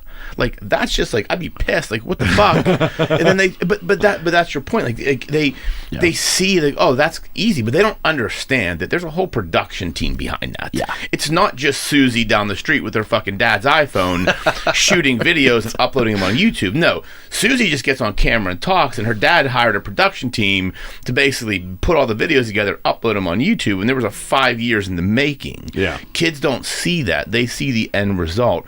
They see the guy on Instagram that rented the Lamborghini for his fucking picture. They're like, oh, that dude's successful. I'm gonna do what he does. Let me buy his course. It's the easy way out. It's like, no. This dude has just basically put a bunch of fucking time in and spent some money to make him look famous, to get you suckers to buy his course to teach you the same shit. People want the easy way out. That's the problem, I think. That sense of hard work and work ethic, it's still there in young people. Don't get me wrong. This is not bashing young people, but I think the way society has framed what success looks like now, people think it's so easy and they don't need to do the work. I can just sell this shit online, make $20,000 a month, live in fucking Thailand, and travel the world. It's like, no, it's a fucking. It took me 20 years to get where I am. Yeah, like 20. I'm 44 years old. It took me 20 fucking years to get here. And that's the other thing, is now that young people a little bit older, at 25 and 30 and 35, are like, well, I don't have my 6-figure job and my picket fence and my Corvette. That was my next question. Wait, that's what I was promised. I got told that if I did good in high school and then I went to a good college and I got a degree, I was going to get my dream job, and all this was going to happen at 35. And they're going to be looking for someone to sue. And then, and then that turns now to, I'm not good enough. Now I'm depressed. And it just all explodes from there. Like that's horrific. It is, and it's just a snowball effect on what you were promised. And if you go that route, and you don't have that drive, that desire to go get something, that's what's going to end up happening. You got to have the desire to do it. Yeah. And that comes from what it boils down character. To. Yeah. Desire on days that you don't want to as well. And that's exactly that's exactly right. There's been days, and I made this Things point. Don't go your way. Right. I made this point. Yeah. I never call off of work for anything that, like, if I'm sick, maybe if there's some kind of circumstance, but I've never taken a sick day for no. I mean, if I'm hungover, I go to work. If I've stayed up and pulled up a bender for 3 days, I still go to work. And if I show up in a different city in a different town and don't know how I got there and end up under a coffee table, I still went to work. You know. Yeah. But the thing is with TSO, when I got COVID this year, I had to take days off. I went absolutely, and I started thinking, I haven't had 5 days off in a row. Paid. Yeah, it's paid. Dude. But the thing is I mean, the COVID knocked us all out, but I haven't, and I felt so shitty that I wasn't at my job, and I'm texting and I'm calling, and if I couldn't get a hold of the guy that was Willie G came in and replaced me. If I couldn't get a Willie G, I was calling like the guitar player. If I go to him, I was like calling the COVID girl, going, "Hey, look, I need you to take this over to Willie and explain it." Because that was the people because I had COVID, so I had access to. Hey, look, I know this doesn't relate to your job, but if you could please go over and hang my towel and put my guitar picks up because he doesn't know you're where in a hotel room. But that's exactly it. I still felt that I had to do my job. Well, that's an obligation from my hotel room. That's a funny word to use. That's like a duty. You had a duty to do the job. But a lot of people wouldn't do that. How do you find to hire that today? How do you find it's hard? Someone that has a duty. They feel like they have a duty and responsibility to get that job done at any cost. Can you find that today? That's a great question, because I believe the team I have now at my firm I'll see it that way. But that was on me to create the vision. Bingo. Right. I had to create the vision for what I see this firm being in all of their roles in it, and they've got to believe in that. And if they believe in the vision, they'll all be wildly successful and make more money than they ever thought they would make in their life. But they've got to believe in the vision, and they've got to see. And I set the pace. Like I always say, my name's on the fucking wall. I'm gonna outwork my entire team always. That's just me, and that's not a competition. I'm going there today after we're done. It's a Sunday. We're shooting on a Sunday. I'm going to the office after this. I'm going to get ahead on the week. But it's up to the leader. The leader has to create the vision that the people believe in. Like if I was just putting up some bullshit facade, it'd be impossible to find people. But I found a team of people that see that I'm trying to create something different, and they're going to be a part of it. And it took a while to find the right people, right? It's not easy, especially in today's day and age. But I believe the people I have, like Mia, who just came back from vacation, like she called me yesterday. She was catching up on all. I'm like, just you can wait till Monday. But she wanted to get ahead. She called me, and we talked through all the emails that came in. Who do I need to respond to? What do I need to do? She wants to be on top of things. Like that's a hard thing to find in someone. No doubt. And that comes to creating the right culture. Like I believe in if you create the right culture, and the right everything. Culture is everything. And if people feel it and see it, and I lead from that perspective, I believe the right people just come into the picture. Managers that have an expectation that their employees should work harder than them will never find people like That's that. exactly right. Like I would never expect somebody to be there more than I am. Yeah. Like I'm And always I think the last there's a lot one of to leave. managers that don't have that perspective. Yeah, right, exactly. Like I'm the manager. Yeah. You guys do my That's work. That's such a corporate mentality. Yes, it really is. That's got to be dying out today. It's got to be. It has to be. It needs to be. It's not, man. It's not. It's still there's people that are entitled. Yeah, it's exactly right. And I have corporate clients. I see the shit. Yeah. I hear the stuff that goes on. It's still the same bullshit. But I think the most forward thinking organizations do what you said. It's like the managers, the people at the top know they're going to be the hardest workers, right? And they want to, because they're setting the pace. If I can't expect someone to do what I'm not willing to do, right? Yes, right. I can't expect somebody to work 12 hours a day if I'm only working 8. I can't expect somebody to work 8 hours if I'm only working 6. So it's like you got to have, as a leader of an organization or just a manager of people, you've got to have that mentality, right? That I'm always going to do the most. That's my role. That's why I'm in the chair, right? People will eventually elevate, and you'll move on to the next chair. But you cannot expect your people to do more than you. And building off of that, a conversation we had before we got on the air today, being in your position, but also not fearing good talent. Right. Yes. Because there's Absolutely a lot of right. managers that fear power Yeah. from below, Which and is I'm going to insane. get knocked off. Which is insane. And that's a horrible. I want to 100%. surround myself with the best people. When I ran my sports network, a lot of the guys that worked under me, and they were coming out of college or they were in high school, a lot of them guys are working for the Steelers, the NFL, guys throughout the media, and some of them arguably have better jobs, and I'm happy for them. Yeah, I'm so ecstatic for them, and I think that gets lost in it as well. 100%. Is the wanting your employees to do as best as they can, even if that's better humility. than you. Yeah. That's Well, humility. the- that's a very lost. it comes with character. There it is. Here's Yeah. the thing: the Full best circle. quote I ever heard from an entrepreneur's perspective. I can't remember the book it was in, but it stuck with me. This is before I had my firm. It says, "As an entrepreneur, if you're the smartest person in the room, you're in the wrong room." Bingo. And it's like that's exactly like I want to be around people that are smarter than me, Yeah. that see the world differently than me. Like if I'm the smartest person in the room, I'm definitely in the fucking wrong room. That's the wrong. That is the wrong. And room. it's like, and I have amazingly intelligent people that work for me. Like they come up with shit. I'm like, I don't even think about that, and I'll give them credit for it. But I want that. Like I want them to all be successful. I want my kids to be more successful than me. I want my kids to be smarter than me. Anyone I'm around in my circles, like I want to help them. That is character. If you have that mentality, that is a huge part of what your character is. Sure. Because that is the humility Yeah. to want better for others than you want for yourself. Yeah, absolutely. And that you cannot. I don't know if you can train that. I think you're either wired that way or you're not. Well, I think you're You may wired that evolve way through what you see in life. That's where I was going to go. Like I think if you're in the right environment or brought up in the right environment and you see it, you can develop that. Okay, the second part of the show, I want to talk also about society. Big surprise, right? But to bridge a little bit on that concept of character, and is it even required anymore to just to maneuver life, and life's gotten a lot easier, right? Do you think it is possible that some of the things we see out there with the interaction with all of us, do you think there's a way for us to kind of reset? Or do you think that I don't even want to use the word doomed. Do you feel that what we have now, we're just going to continue to see more and more and more of it, to the point where society does not have a very good future?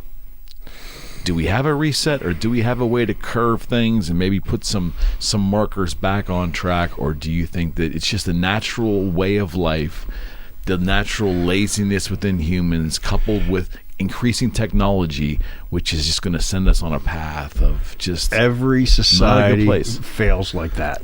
They get too lazy.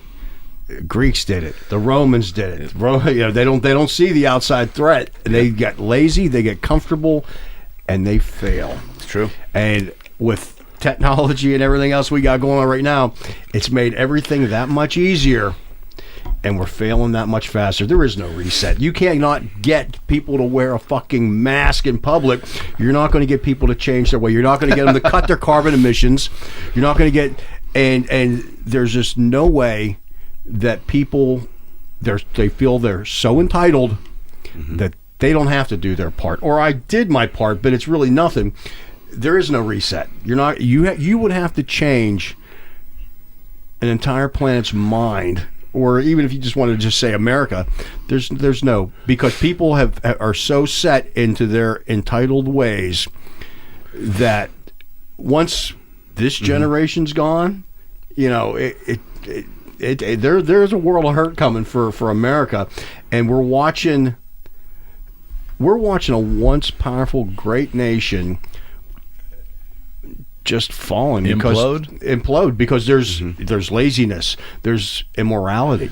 You sit around and you think about those old 50s TV shows where you couldn't see a leg or whatever on TV, and now it's PG-13 to watch somebody fuck, and it's just like and that's so you can put it on whatever, man. It's just like, hey, are you 18? Here, now you can watch it, But that's just it. And I'm not saying that thing brings down a society, but there's just no sense of it contributes to it. But the sense of values. There's no values. The worth of human life. And our society, in my opinion, is decaying and has decayed past the point of hitting a hard reset. So you don't, okay. Well, let me ask this. Let me play the lawyer. Define reset.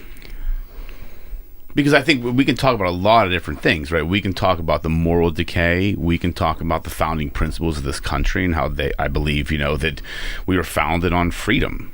And I believe that has been infringed somewhat. Yes. So I think, how do we define, what are we resetting? It's a good question. It was too open-ended, too generalized the way I said it. I just think that we are trending in a way where the country will no longer be strong and we will be open to manipulation. But don't you think that we've kind of done that? History has done that time and time again. Like, it is a known fact, we are in the best time to be alive in the world. Yes. No question.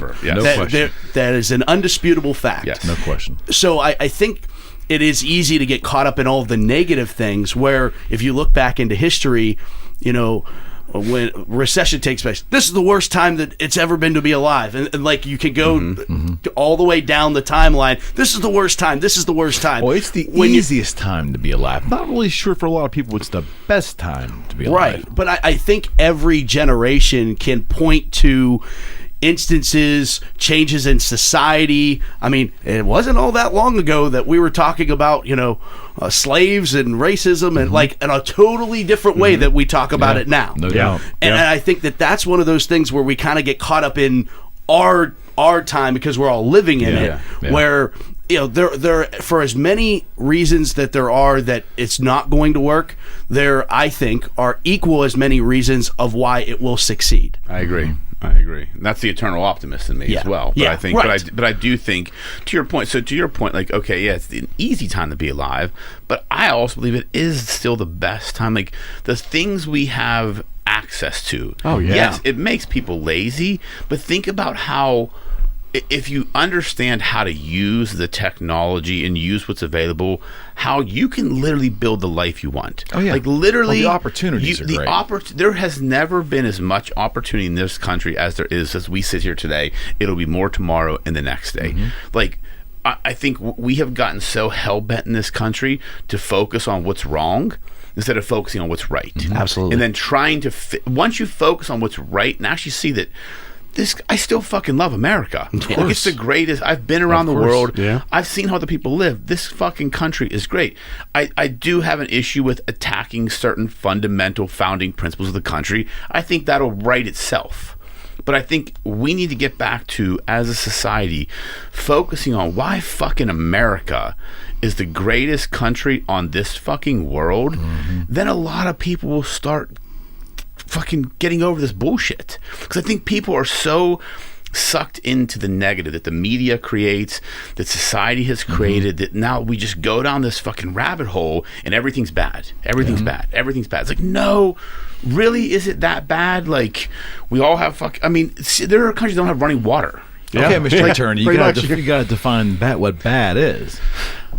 Because that's subjective to every person. Do we have but do we have running water in this country? Yes. Right? Do we have access to food? Well, do we have compared access to the third healthcare? world, it's like a night and day. Well, what's what I'm saying, but you have to set it against some type of benchmark. Yeah. Right? Yes. So people are looking at like, oh my God, it's so terrible, while they're sitting there on quality their of life.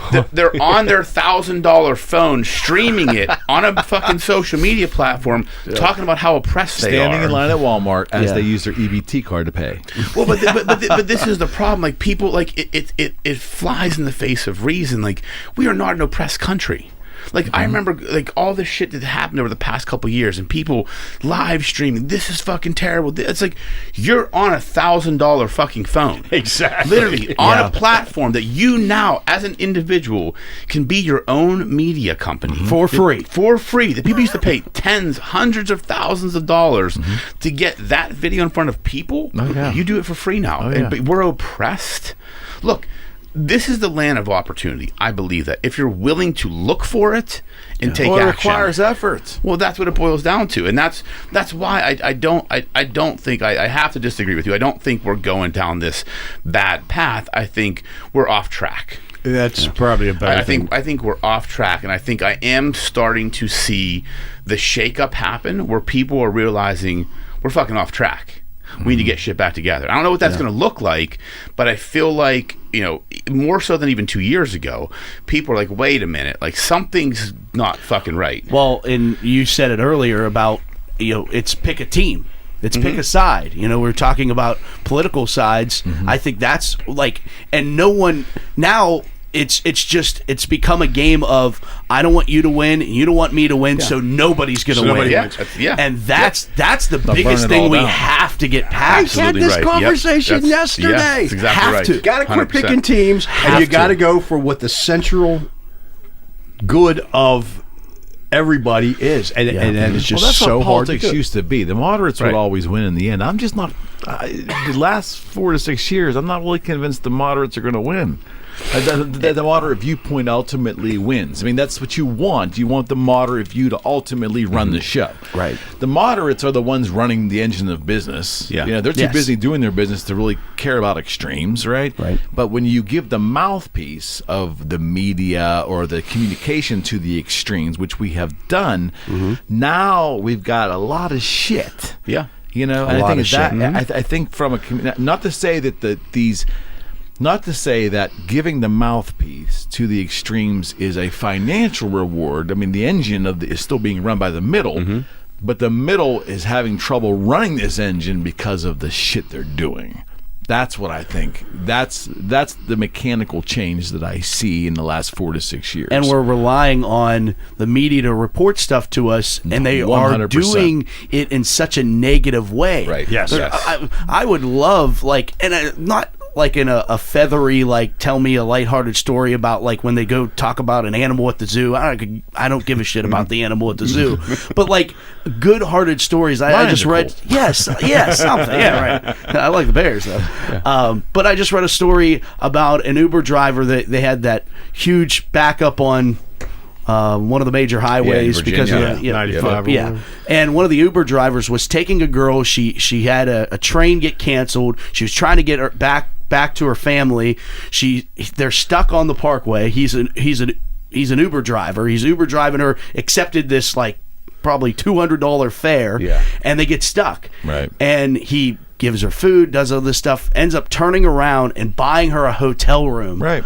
Yeah. Right. And has a friend pick her up. Like, I want to hear that story as much as exactly I like. When I was working in television and news, they had the saying, "If it bleeds, it leads." Yeah. Like we get pounded with negative news stories that's exactly right. constantly. Yep. I can't watch the news anymore because why? It's not going to make me feel any better, Yeah. and I can get the weather on my phone now. I don't need to watch the news for weather. So true. Well, Rocco and I said this in a prior podcast, and I think it's one of the greatest examples of recent years that I can see right in front of my face that we failed, and it's another example of it as a media as an entity in this country.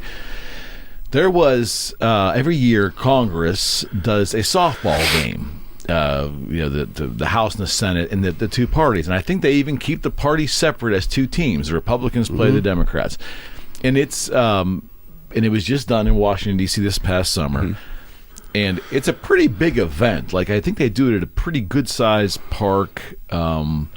And they were going to, honor like Steve Scalise, who had been shot at a softball game.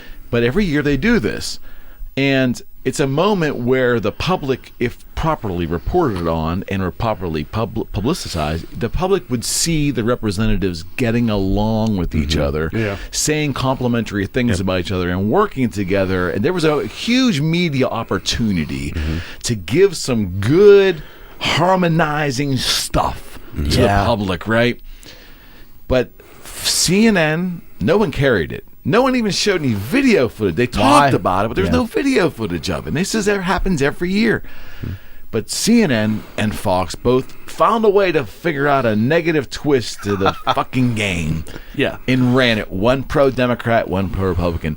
It's a softball game that's made to unify our Congress. And the public needs to see stuff like that desperately. Yeah, because how are you expecting the public to unify when they can't? Nothing. I mean, think about it. A divided country keep those in power. Yeah. I mean, why do you think during the Revolutionary War they shut down the fucking bars and the pubs? They didn't want the public speaking to one another, to actually have discussion and debate. Like, think about that. Yeah. Like, a divided country keeps the people in power. No question. And because we said this before, I truly believe 80% of us in the country, regardless of your political bent, kind of all want the same thing. I want to help other people. Oh, I think the percentage is higher. Leave than me that. alone. Let me live my life. Like, I'll pay my fair share of taxes. I'll help out whoever I can, but don't tell me how to fucking live. Yeah. Let me choose how to live. Right. Most people want that, whether you believe in certain issues or not. That's debatable. Right. It's that fringe that makes it the worst, and the media latches on to that. Yeah. The extreme. The extremes, because that's sensationalism. It's not news. It's not journalism. It's titillating. It's, Yeah. That's and that to me is the problem, because when I talk to people, from other political philosophies, I mean, we're all kind of saying the same shit for the most part. We have different opinions on views, but you would think if you watch the news that literally Republicans and Democrats want to fucking kill each other. Yeah, I don't think that's the case. Which is crazy. I don't think that's the case at all. No, I don't think it's. I don't find that way. Even with COVID and the mask and unmask and vax and unvax, I think the majority of people are like, "Do you? I'll do me." Yep. But the media makes it sound like, oh my God, if you don't get vaxxed, you just want to fucking kill people. It's like, no, that's not. People have just made individual choices. Like, that's it. That's like the pro-abortion. Yeah. Like, it's not pro-abortion. Yeah, it's pro-choice, but Republicans sell it as pro-abortion. Like, it's just like nitpicking things to make it sound like, you want to. There is not one person on this planet that believes that killing a baby is a great I idea. think that was- but that's how they sell And it. I think that was Clinton's point, and I thought it was an excellent point that he made as president. He goes, I am not pro-abortion. I don't know what you're fucking thinking. What you're, but it comes down then to like, we want to go out and live our lives, and we're busy living our lives and raising our kids and doing all the things that require us to have a good quality of life. Yeah. Mm-hmm. At the same time, most of us do not have the time or the interest to have a formulated and thoughtful opinion on all these different items. It's okay. It's okay to be indifferent. If you don't know, just keep your fucking mouth shut. Yes. If someone asks you a question on something that you don't have an opinion, don't throw spoons and guess. Yeah. I mean, that just fucks up society. You're 100% Say you right. don't know. I don't know enough. And if you're embarrassed to say you're indifferent, just say I haven't been exposed to a lot of information, so I don't have an opinion. Too easy to hit like and just say, reshare and retweet exactly. now. You don't have to have. Yep. There's not always a yes or no or a true or false or Right. I mean, there doesn't always have to be. I mean, I gave that shit up when I took my last high school exam, right? I mean, the true false. Fuck it. Life is not a paper examination. No. It's not. If you don't have an opinion, it's okay. Yes. Yep. Yes. Yeah. 100%. Some people just don't need to have one. I mean, but I think people are afraid not to have an opinion because I think there's a stigma that now we're putting on people that are either show indifference. Mm-hmm. There's a stigma that goes there, like you don't have an opinion. I don't know. I not that I'm an idiot, but maybe there's a stigma that you either don't care or that you're dumb. I don't know. Yeah. Which is I mean, crazy. there's a lot more people now that will fake or pander towards people in a room. I watched it happen. Oh, yeah. Where, people are very on the right side or very on the left side, and they've reversed their opinion just to please the room. Yep. I watched it too. But that's out of fear of, are they not going to like me? Are they not going to what? Are they not going to talk to me anymore? And I kind of understand that. I do too. But I also think that it's a freaking shame. But that even has to be exactly the what I was gonna say. environment that people that find environment themselves shouldn't in there. exist. Right. We should be able to have debate in this country. Yep. That's in the discussion. biggest thing. That's what the country was founded on. Yes. Okay, so let's talk about that. That is why, first off, what we're doing today is an anomaly. Nobody does this. Right. You may think you do this. You don't do anything like this. You're on your phone. You're on your computer. You might call somebody. Maybe not, but you might call somebody, or you might end up leaving them a voicemail. Mm-hmm. This does not happen. That's why we're doing it, to slow the communication down, take a breath, and contemplate before we actually speak. Mm-hmm. It does not make the show special. It does make podcasting special because there's generally no time limit involved and all that stuff. I guess what I'm saying is, it's if you don't know or understand, is it a situation where we're indifferent because we're lazy, or are we indifferent because we not giving the opportunity to converse anymore, to learn more in a conversational style outside of watching something being spoon-fed to us? I mean, this is engaging. Like, I'm giving and I'm taking here. Mm-hmm. Yeah. You watch a television show, you're taking. Mm-hmm. You listen to someone on the radio, you're taking. We're constantly ingesting stuff. But are we giving back our questions, and are we able to vet out inside and find the truth? We accept so much as truth because we don't have this anymore. Yeah. I think. Yeah. Mm-hmm. Yeah, I mean, I think people don't get the opportunity to have these types of discussions, and I think the news and the media has spun it so well that they are the truth tellers.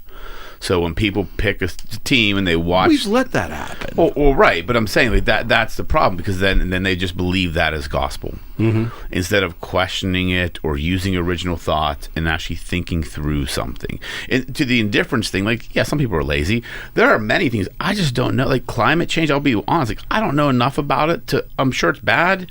Like, I don't know enough about it to like give a fuck. Right. I should give a fuck, and but it's just, there's so many other things in my life that I have to put my attention to. But you can't be expected to know everything. Right, and I'll be the first to admit, like, I'll listen to a debate on it. I won't take a side because I don't know enough to give an informed opinion. And that's the problem we have in this country. People perfectly aren't said. giving informed opinions. Yes. They're just regurgitating things they've heard. Easier to like and retweet. Yeah. And we're speaking off the Absolutely. top. We're speaking as if we're informed because we think that the funny part is, this is what I honestly believe that most of us, we engage in the world and we give opinions all the time on things, and we think we're fooling everybody when we really don't know that much about it, but we're going to come off as being very knowledgeable. We think we're fooling people. We're not fooling anybody because nobody is listening. No one really cares. Yeah. So our own inflated level of Yeah. importance is there. We're like, it isn't because we're fooling them, strategically.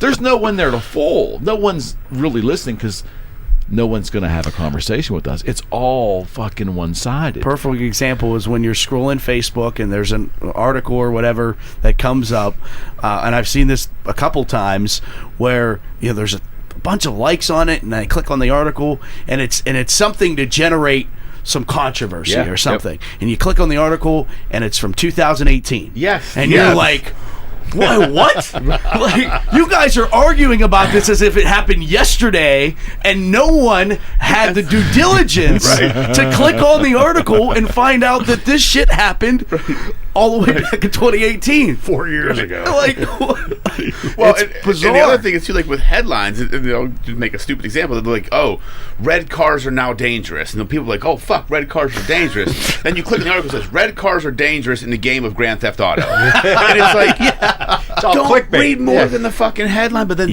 but you're right. Like people will get into debates and arguments over shit. And your example is exactly right because I've seen it happen 1,000 times. I've seen that too. Sharing articles 2016, 2014. I'm like, that's 7 fucking years ago.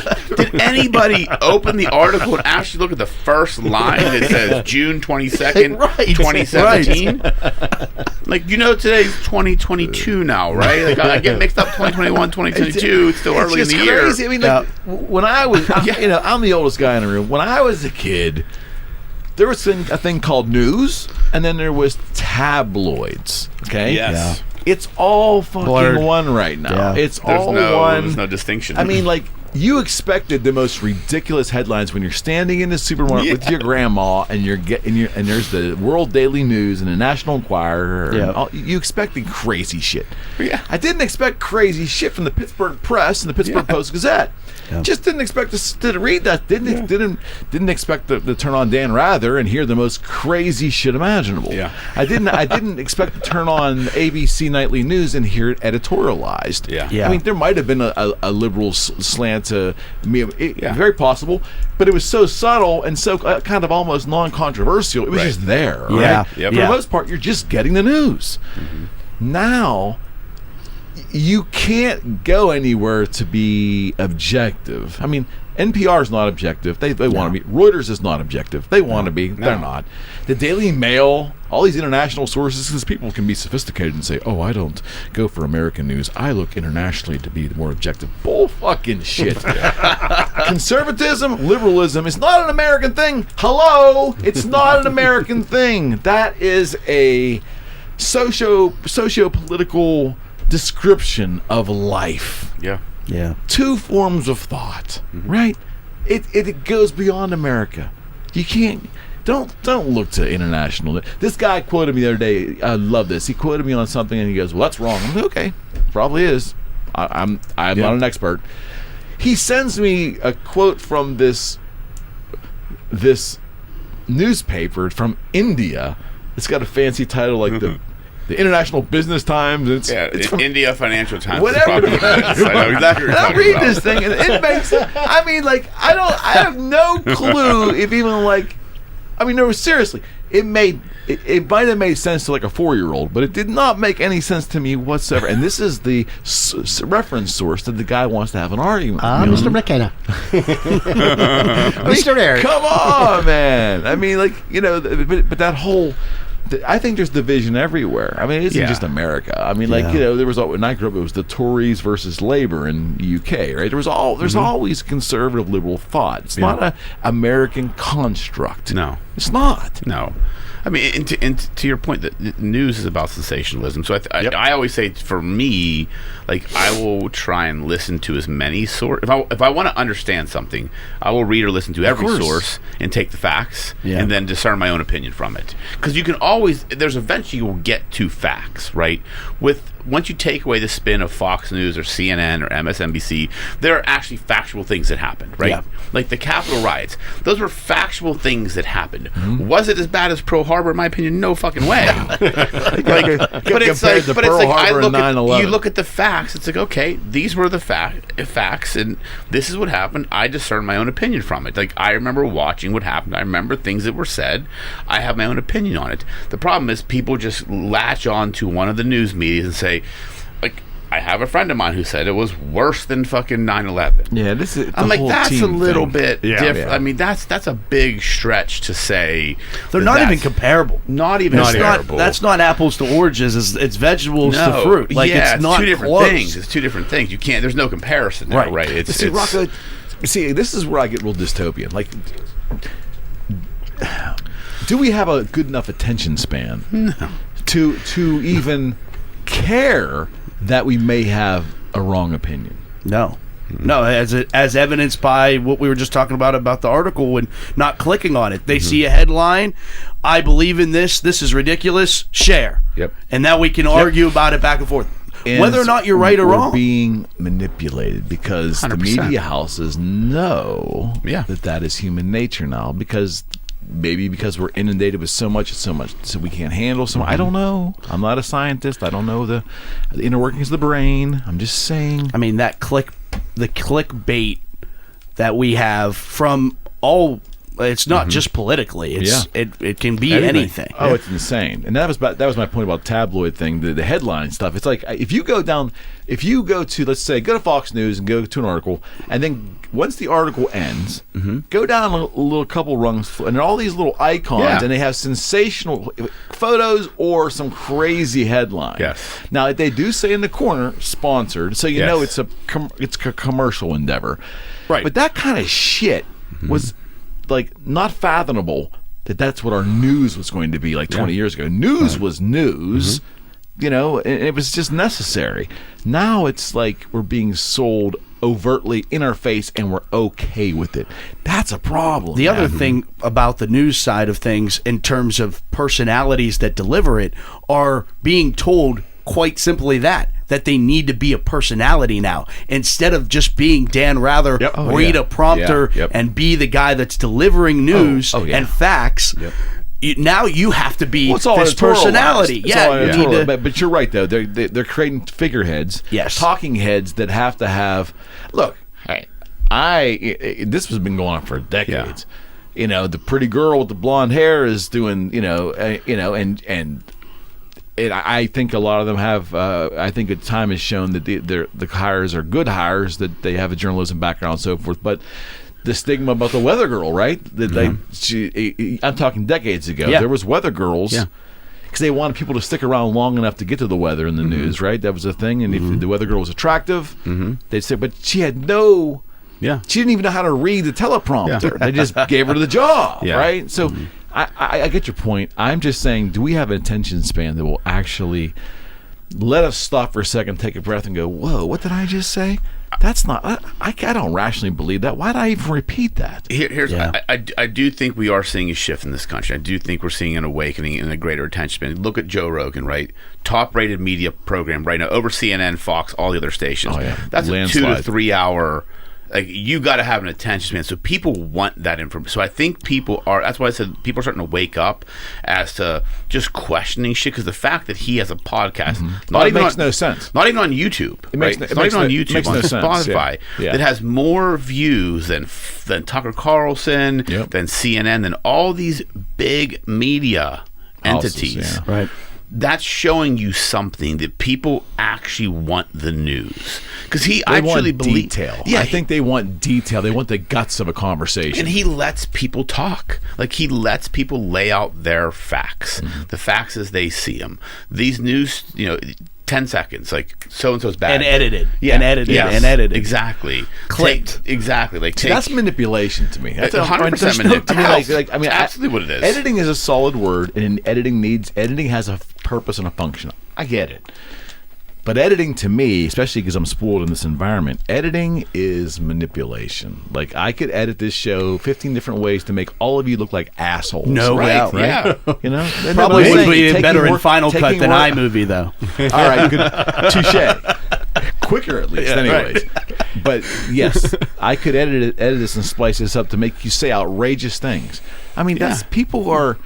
I'm not, and that happens every day. Yeah. Yeah. No doubt. And now they've got technology where you don't even have to be the person. They can change you. Deep fake. Yeah. They can. You weren't even there, but now you are. There you are. So, okay, let's talk about deepfakes for a second, because all of you, you've done a ton of I'm media. deepfaked right you now. Are in media. Yeah. You are in media. You're a hologram. I'm not even here. You're a hologram. Oh, man. or are you? Or are you? We'll let the audience decide that. Leave a poll. Let the is Freddie don't real? want to have a hologram. Fred's going to have a hologram. Is he real? But deepfakes. Have you seen this stuff? I guess the Tom Cruise is the most prevalent one. Have you seen all the Tom Cruise videos? Am I the only one that's seen the Tom Cruise videos? I haven't seen Tom. I haven't seen Tom Cruise. Okay, No. there's and I get them on my media stream on Facebook, and I guess they're either originating from Facebook as a video thing too, or like a short They have. clips. They have a. But they also had they also bleed in TikTok videos on the Facebook. There is either a deep fake or a person that's identical to Tom Cruise, or someone that looks that way and is also being digitally manipulated. Yeah. It is Tom Cruise doing the craziest shit. Yeah. I don't mean the guy that pretends to be like, Jack Nicholson or anything like that. I'm talking about this guy, and you can tell. And I'm asking you, is that what they mean by deep fake? That they're going to be able to create the visual likeness and audible likeness of a celebrity and have them do and say the craziest thing, but they're not even there. It has nothing to do with them. Is that a deep fake? Well, yeah. Yeah. Yeah, I mean, I mean- by definition, I would say. I mean, I've seen like Jason Statham ones, because he's the guy that plays the Transporter movies. Yeah. Like, I've seen him do TikToks, and they're like not verified accounts. Yeah. And I'm like, is this fucking really Jay? It looks like him. I'm like, he's kind of doing some silly, stupid shit. You would think a pretty, jacked a pretty serious actor, guy, serious actor wouldn't be fucking around like this on TikTok. But I'm like, maybe I'm missing something. But yeah, I think there is that. You can do so much digitally right now. I mean, there's an app out there where you can basically put your face in a movie. Like, you can literally put your face in a fucking movie, and it literally looks fucking hilarious. I've seen people. I've with done it clips for like my that, kids and myself. I'm like, look, I was in Star Wars, and it's just it just looks stupid, but it's like stupid. I really shit. am your father. Or like 40-year-old version. I had my face on the Steve Oh Carell my where he gets goodness. the thing ripped off. That's good. But that's simple app technology. Think about these big fucking media houses. It's like It's pure manipulation right now. Like, when you think about it, like, think about the media, right? It is pure manipulation. Everything they do is about manipulating or pandering to one side or the other. It's all fake news. It's all fake news, Eric. Fake. Wait, did Donald Trump just walk in here? I had forgotten you doing it. That was spot on, man. It's so great to me. I love your podcast. It's such a great podcast. I listen to a lot of podcasts, but this is my favorite. Believe me. Please talk the rest of the show like this. This would be the best Four Friends episode ever. Also the most polarizing ever. People listening to it in the back are like, wait, did Trump just come in? What the fuck is happening? McKenna just have Trump I don't know what happened there. That was weird. Yeah. So to go back in history, in the last, I'm not even going to give you a time frame in American history, and where do you think the beginning of the government/media manipulation began?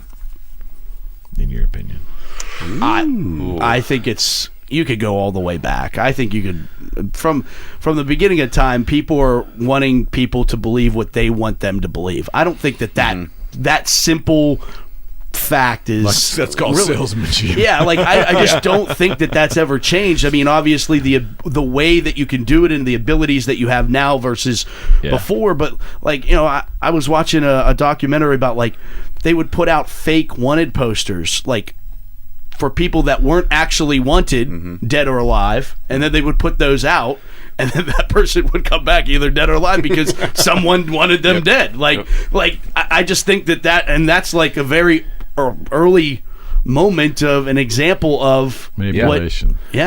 I think the news media has gotten really like, we don't give a fuck. This is what we do. Early 2000s. I think it's always been in the background. There's always been manipulation in the background. There's always someone pulling the strings or framing the story. You don't think it has to do with the internet, the invention of the internet? I think that the proliferation of the internet, like 95, 94. But I think that's. I think because I remember like 2001, like when the war happened. Right, I was in law school. I remember watching CNN every day, like headline news, and it was like they were reporting on the war. There was no bent to it. There was no, and then it was like 2003. 2004, it started taking a more of a liberal right after 9/11, I believe. Yeah, it started taking more of a liberal, and then you started seeing the media just pick the team, and they just that's who we are. I think that team thing started right around the Drudge Report's inception. I think that because that was, I think that's when Fox News started to come on site. It had a conservative bent from day one, which was supposed to be and sold to us as the alternative to CNN's liberal bent.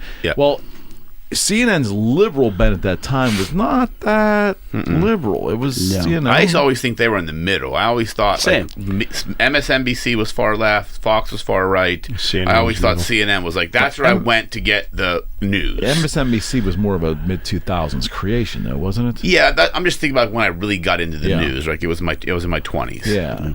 See, to me, I think about the opportunities to manipulate the public with media houses and the government. And again, not to go down the conspiratorial, and we don't have to talk about this, but I think that the potential to manipulate the public may have been the moon landing.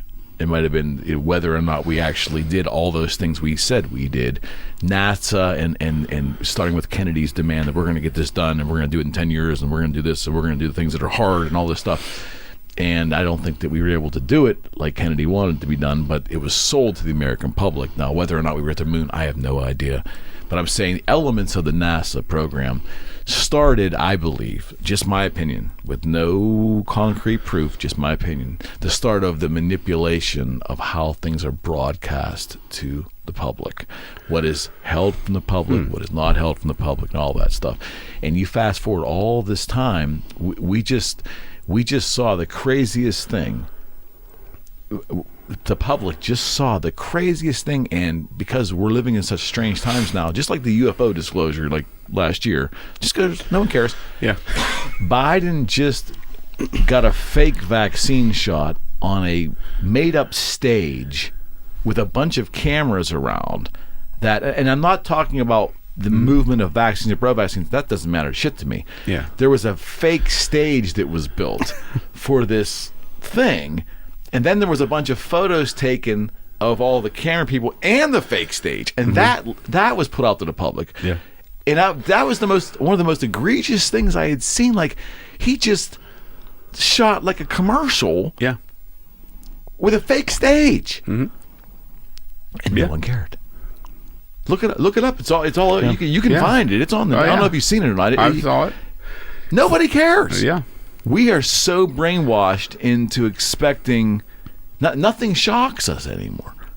Really? No, you're right. That's exactly it. Nothing really shocks us. And this is not against Joe Biden. This is just saying he just did this, and it's okay. But just think about what we just lived through the last 4.5 years. That's what I mean. That's what I mean. I mean, you know, if you would told me 5 years ago that the president of the United States would have been banned off of Twitter, right? I'd be like, okay, what Netflix show were you watching? Right. Yes.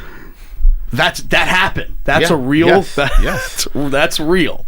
And then he's going to start his own social media. Like, well, look at the doctors are banning on Twitter now. Like doctors for disputing, having their own medical opinion on vaccines. You know, you can be banned, and it's happening time and time. And I can't wait for these fucking lawsuits because Section 203 is not going to protect these media companies anymore because that whole section is about we are not editorial, we are merely a platform.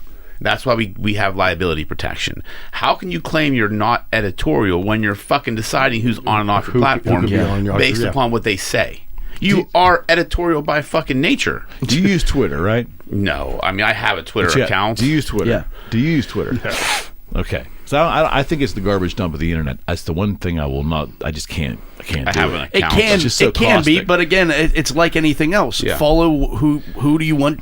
Yeah. What do you want to consume? Yeah, you want. Exactly. You know, Right. if you use it the correct way, which is based. Now, if you go looking for shit, you'll find it. You're going to find it on Facebook. You're going to find it. You're going to find it on Instagram. Yeah. You look for shit. There's plenty of shit to be found. Right, 100%. It's just I think Twitter, by the nature of the way it's set up, leads to very caustic.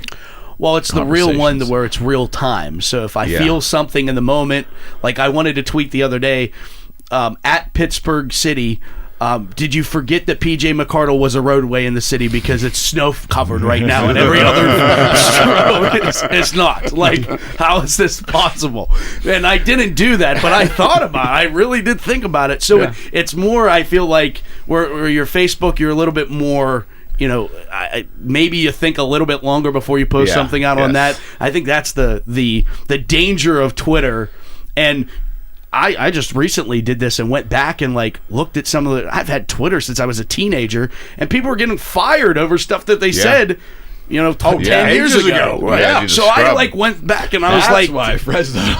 Pretty much, yeah. like I literally went back and I deleted like it was something I said was gay, and I was like, I deleted that because I just don't want to go down that road. And I said it when I was 14 years old. Right. But let's you know, if everything You're works a out and I homophobe by way from way back. Yeah, and I get my big break, and now all of a sudden I'm out because of something that I said 10 years ago which is what I hate about when we talk about you know, saying things, and even comedians or what they joke about from 10 years ago. That was a time and a place. You could say things 25 years ago that you can't say today, but you can't punish someone. And why can't as a society we recognize that what you just said is being the way it is and just move forward? It's an asinine concept. Why are we going back? Because canceling other people is power. That's like, that gives the people that have no fucking say in this world. They took down the big power. guy. Like, I can cancel you now. Right. You said inappropriate shit. I'm gonna fucking cancel you now. They can't do anything else in life significant. Except cancel other people. And they don't have to put any effort into it besides sitting behind their computer. Did you see? Yes, exactly. Share, retweet. Yep. That's it. And that fast, your character's ruined. Whether you believe it or not, you know. And look, I say some off the wall shit. Yeah. I don't believe it. It's done for shock effect or whatever, you know, just to make light of the situation or whatever. But man, thank God, like you said, I'm not on any of that shit because holy hell, I'll say it just to be the devil's advocate, you know, and make you go, what the fuck did he just say? Well, so one of the things we did at Boogie Street in the 2000s, early mid 2000s, when Freddie and would be in the compound, and a couple of my customers would come in, and an artist would pop in here or there, and I would record a lot of footage. Now, some of this footage was archaic because it was on an AVI file or an MPEG file or something on like a digital camera, so it's very small and grainy. And some of it's on my digital 8 camcorder footage. I've got a lot of footage, is what I'm trying to say. I started going through some of this stuff, and there is just no way a lot of this stuff is even remotely suitable for publishing because of the standards of today's society. Lots of, and it's a shame because lots of funny stuff where the sensitive part isn't even part of the humor, but it's there, and you know, it's like I should be able to put that out there for the humorous content without people losing their fucking minds. But they will. But I can't. But I can't. That's the problem. We need to get over this being offended by fucking everything in this country. Like, life would be so much simpler if people would just said, okay, well, I didn't find the joke funny, but it's a joke. Move on. Yeah. Like, what the fuck? Yep. The fact that we're trying to cancel comedians, how about just don't go to his fucking show? Right. Exactly. Like, just don't go to the show. You don't like Chappelle, just don't watch Chappelle, don't go to his show. Don't give the guy money. Don't try and cancel him because he fucking said something. Yep. Like, he's a comedian, for fuck's sake. Supposed to make you laugh. And even if he isn't, even if it's just us four, why are you trying to cancel someone because they said something you didn't like? It's just a word. It's a word. Exactly. It's a phrase. It's a joke. But again, it's these people find power in taking down, and it in a way it makes gives them them. importance. But think about how self-centered that is. Though. Exactly. They believe that their opinion and their feelings matter more than your livelihood. Yep. Yeah. That's a fucking egotistical motherfucker. Here's your trophy. Yeah. Here's like, your trophy. You brought down. that's the bullshit that pisses. When you think about it from that perspective, I can remember someone told me that like a couple months ago, and I'm like, I never thought about it like that. But I'm like, yeah, that is fucking basically saying I am more important than you and your livelihood because I was offended by what you said. Okay. So now I'm gonna fucking take you down. This country was developed and set up for freedoms of religion, freedoms of speech. It started when the 10 Commandments on a courthouse offend me, and I want them down. And if you start to think about that, that's everything. Yeah. It's a better way to live. It's fun. It's a value. It's a value system. Yes. Who cares what Bible it's in? Who cares where it came from? Who cares? It's a guideline. But you know what? That offends me. So I'm going to take it down. And I'm going to sue you if you don't take it down. And it's ridiculous. How is that offensive? Or if you put up a Christmas tree in a square, that offends me. Bullshit. Yeah. You know, it's gone too far. It's gotten out of hand. And now we're looking at, like you said, he said, I'll say it. He said gay. Yeah. And now I'm offended. You know. Or what does a statue in a park really affect your day-to-day life? Yeah. I can't move on. Tear it I down. want that thing down. It's bothering me. I just It comes down to So I'll play devil's advocate here. Yeah. Okay, because I'm not like the case in point, the Confederate statues. Yeah. I'm not an African American person, so I can't understand how repulsive that is to them. I can't. Right. But being repulsed by something is also a choice, right? Mm-hmm. And how does society benefit from removing history? I don't get that. I am definitely against leaving Confederate statues up that are commemorative. If it's being celebrated, and I don't know if there are, and I don't know if there are that. I'm guessing somewhere in the land there's Confederate shit that's celebratory. No doubt. I think that for the betterment of us as a people, I think we shouldn't be celebrating it. 100%. But you can't remove things of historic nature. You can't erase the history because then you have nothing for future generations to learn from. That is the most. Right.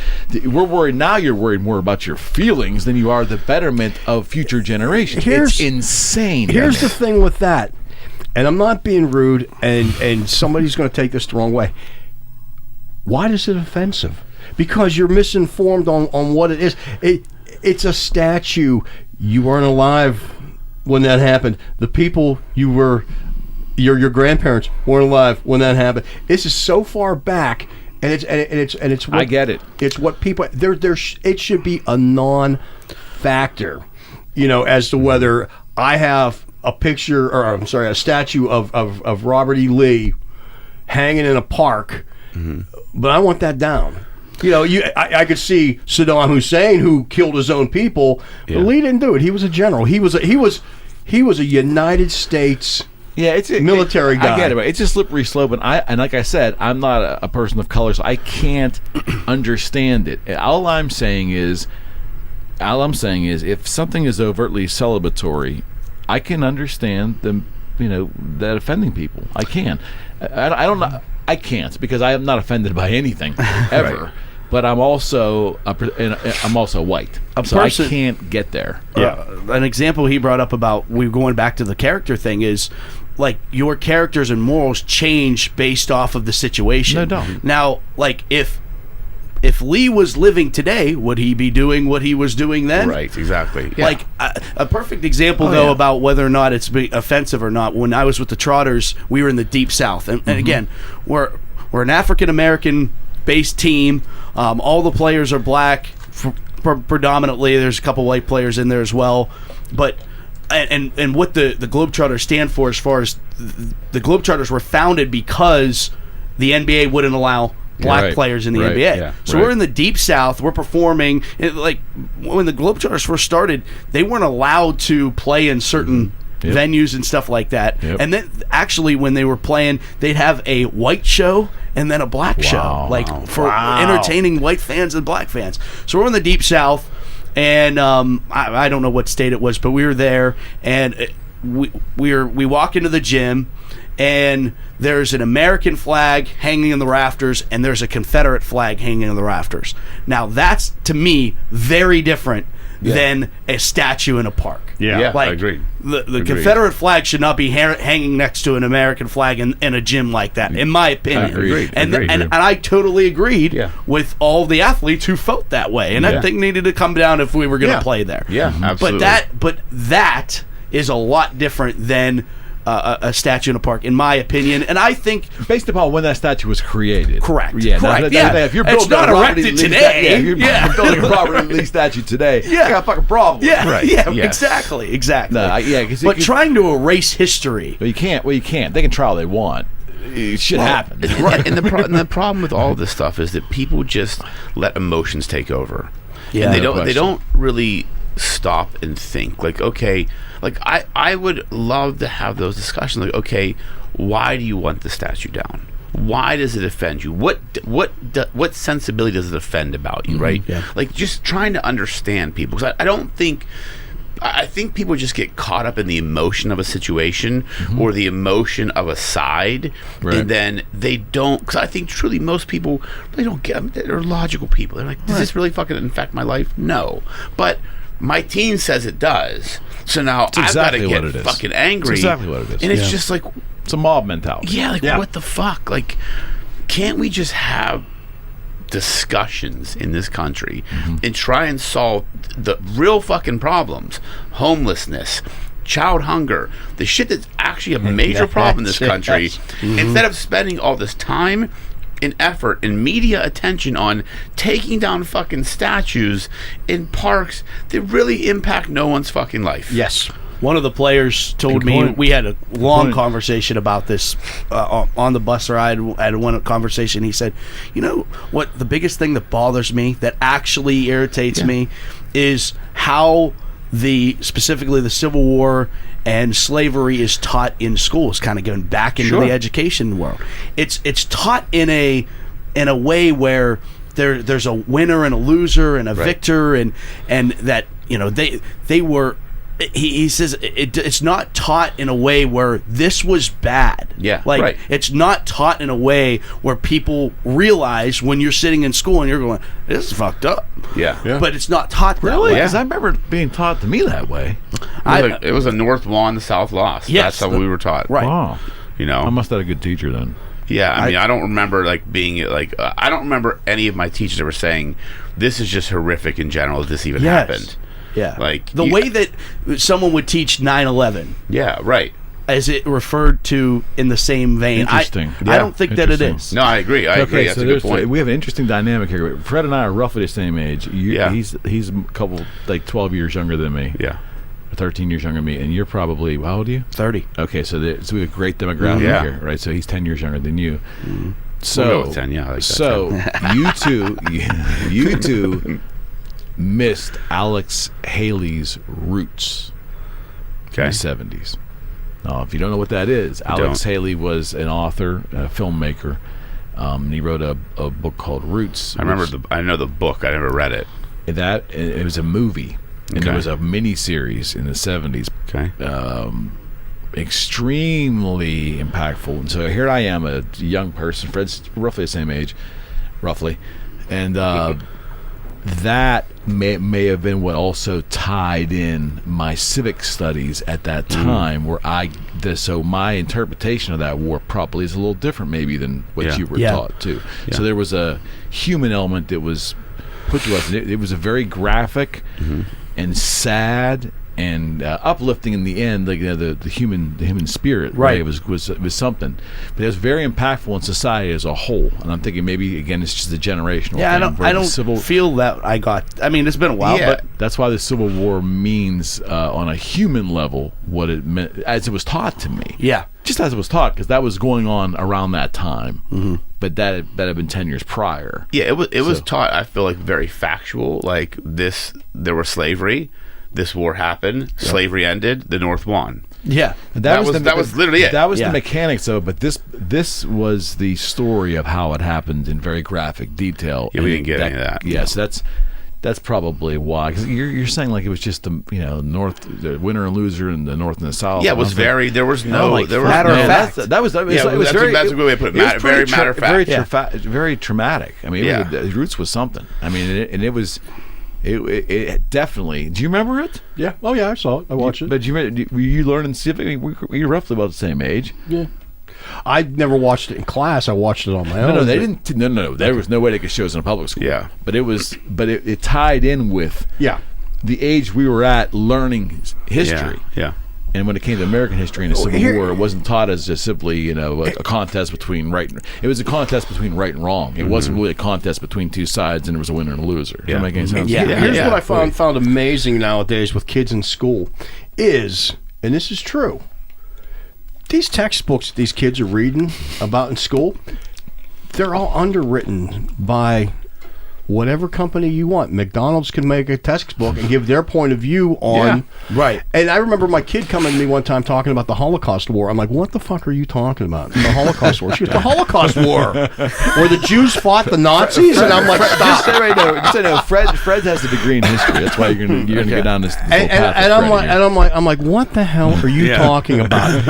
And then I did some research, and man, if you want a Taco Bell in your school, Taco Bell will throw you some free tacos if they can help rewrite your textbook. That's fucked up. And edit in and out of what they want, and that's I find I never even thought about tech. That's a thing. And nowadays, you're even what your kids are learning can be manipulated by a Coca-Cola company or not. Now we're gonna get fired, and we're never gonna get sponsored, Eric. We're gonna take it off. We're gonna get canceled. McDonald's talking about Coke? No fucking way. Just knock three of the big boys out, man. But I was hoping NASA would sponsor. But the thing is, now you got to watch about even what you're taught, and so these people aren't getting taught the true facts, and it's all opinion. It's somebody else's opinion, and it's being led to sway the country, and you're really not learning, and we're repeating. If you tear down the statues, it doesn't bother me either way, but you're doomed to repeat yourself somewhere down the line. And a lot of people think that this country's looking at another civil war. We just have people, a lot of people, not everybody, but a lot of people who just have an inflated opinion of themselves and their rights and their entitlements and their importance. And I think and they might be really good people. It isn't even that they're bad people. They've just been told to believe, and they believe that they have all these intrinsic levels of importance, and they're going to somehow find their niche in life and exude that. But the problem is there's no avenues for them to really effectively put this importance out there, so they're fucking up the system and they're fucking with other people. And that, I think, is the crux of the problem. We just got to take a breath and say, life's pretty good. I gotta quit being an asshole. Yeah, that's it. It's as simple as that. Yeah, man. It really needs to be a bumper sticker for a lot of people. Yeah. Life's pretty good. Yeah, I gotta quit being an asshole. Yeah, that's it. Let's get them printed up. Brought to you by the Eric McKenna Show. Sponsored by McDonald's, Coca-Cola, and Pfizer, and NASA. And NASA. Did you guys have a good time? Always. Good show. Always. We're looking for you guys getting together. And like I said, the purpose of all of this is just that there isn't a purpose. Yeah. Just getting people together, the Four Friends series, just to get together without maybe a topic or a nudge here or there to get it started. But it really is just slowing it down. And I mean that, slowing it down. Yep. My friend Jim Stewart told me a year ago when we started the Four Friends series, he would watch the shows and he'd go, you know what you're doing? He says, I figured it out. He goes, you might not know you're doing it, but you're slowing down life. You're taking an hour, 2 or 3, and just getting people to exist together without devices and everything, and just having a conversation and taking a breath and contemplating what they just ingest. Yeah. He goes, you would think that would happen everywhere in society all day long. Yeah, no. It's not happening anywhere. Nope. Yeah. And we're all guilty because we're all staring into a screen. I don't remember the last time I've gone this long while I'm awake and not look at my phone. Right? Yes. At least we did one thing. I agree. I actually looked at mine towards the end because it buzzed in, and I'm like, oh man, Mine's been buzzing in my pocket all day. But Mine too. And I'm like, no, I'm kind of like twerking out over here. Like, I gotta look at it. We're so screwed. I think it was a good show. Until next time, for sure. We'll do it again. Absolutely. All right. See you All right, guys. friends, we're out. Bye-bye.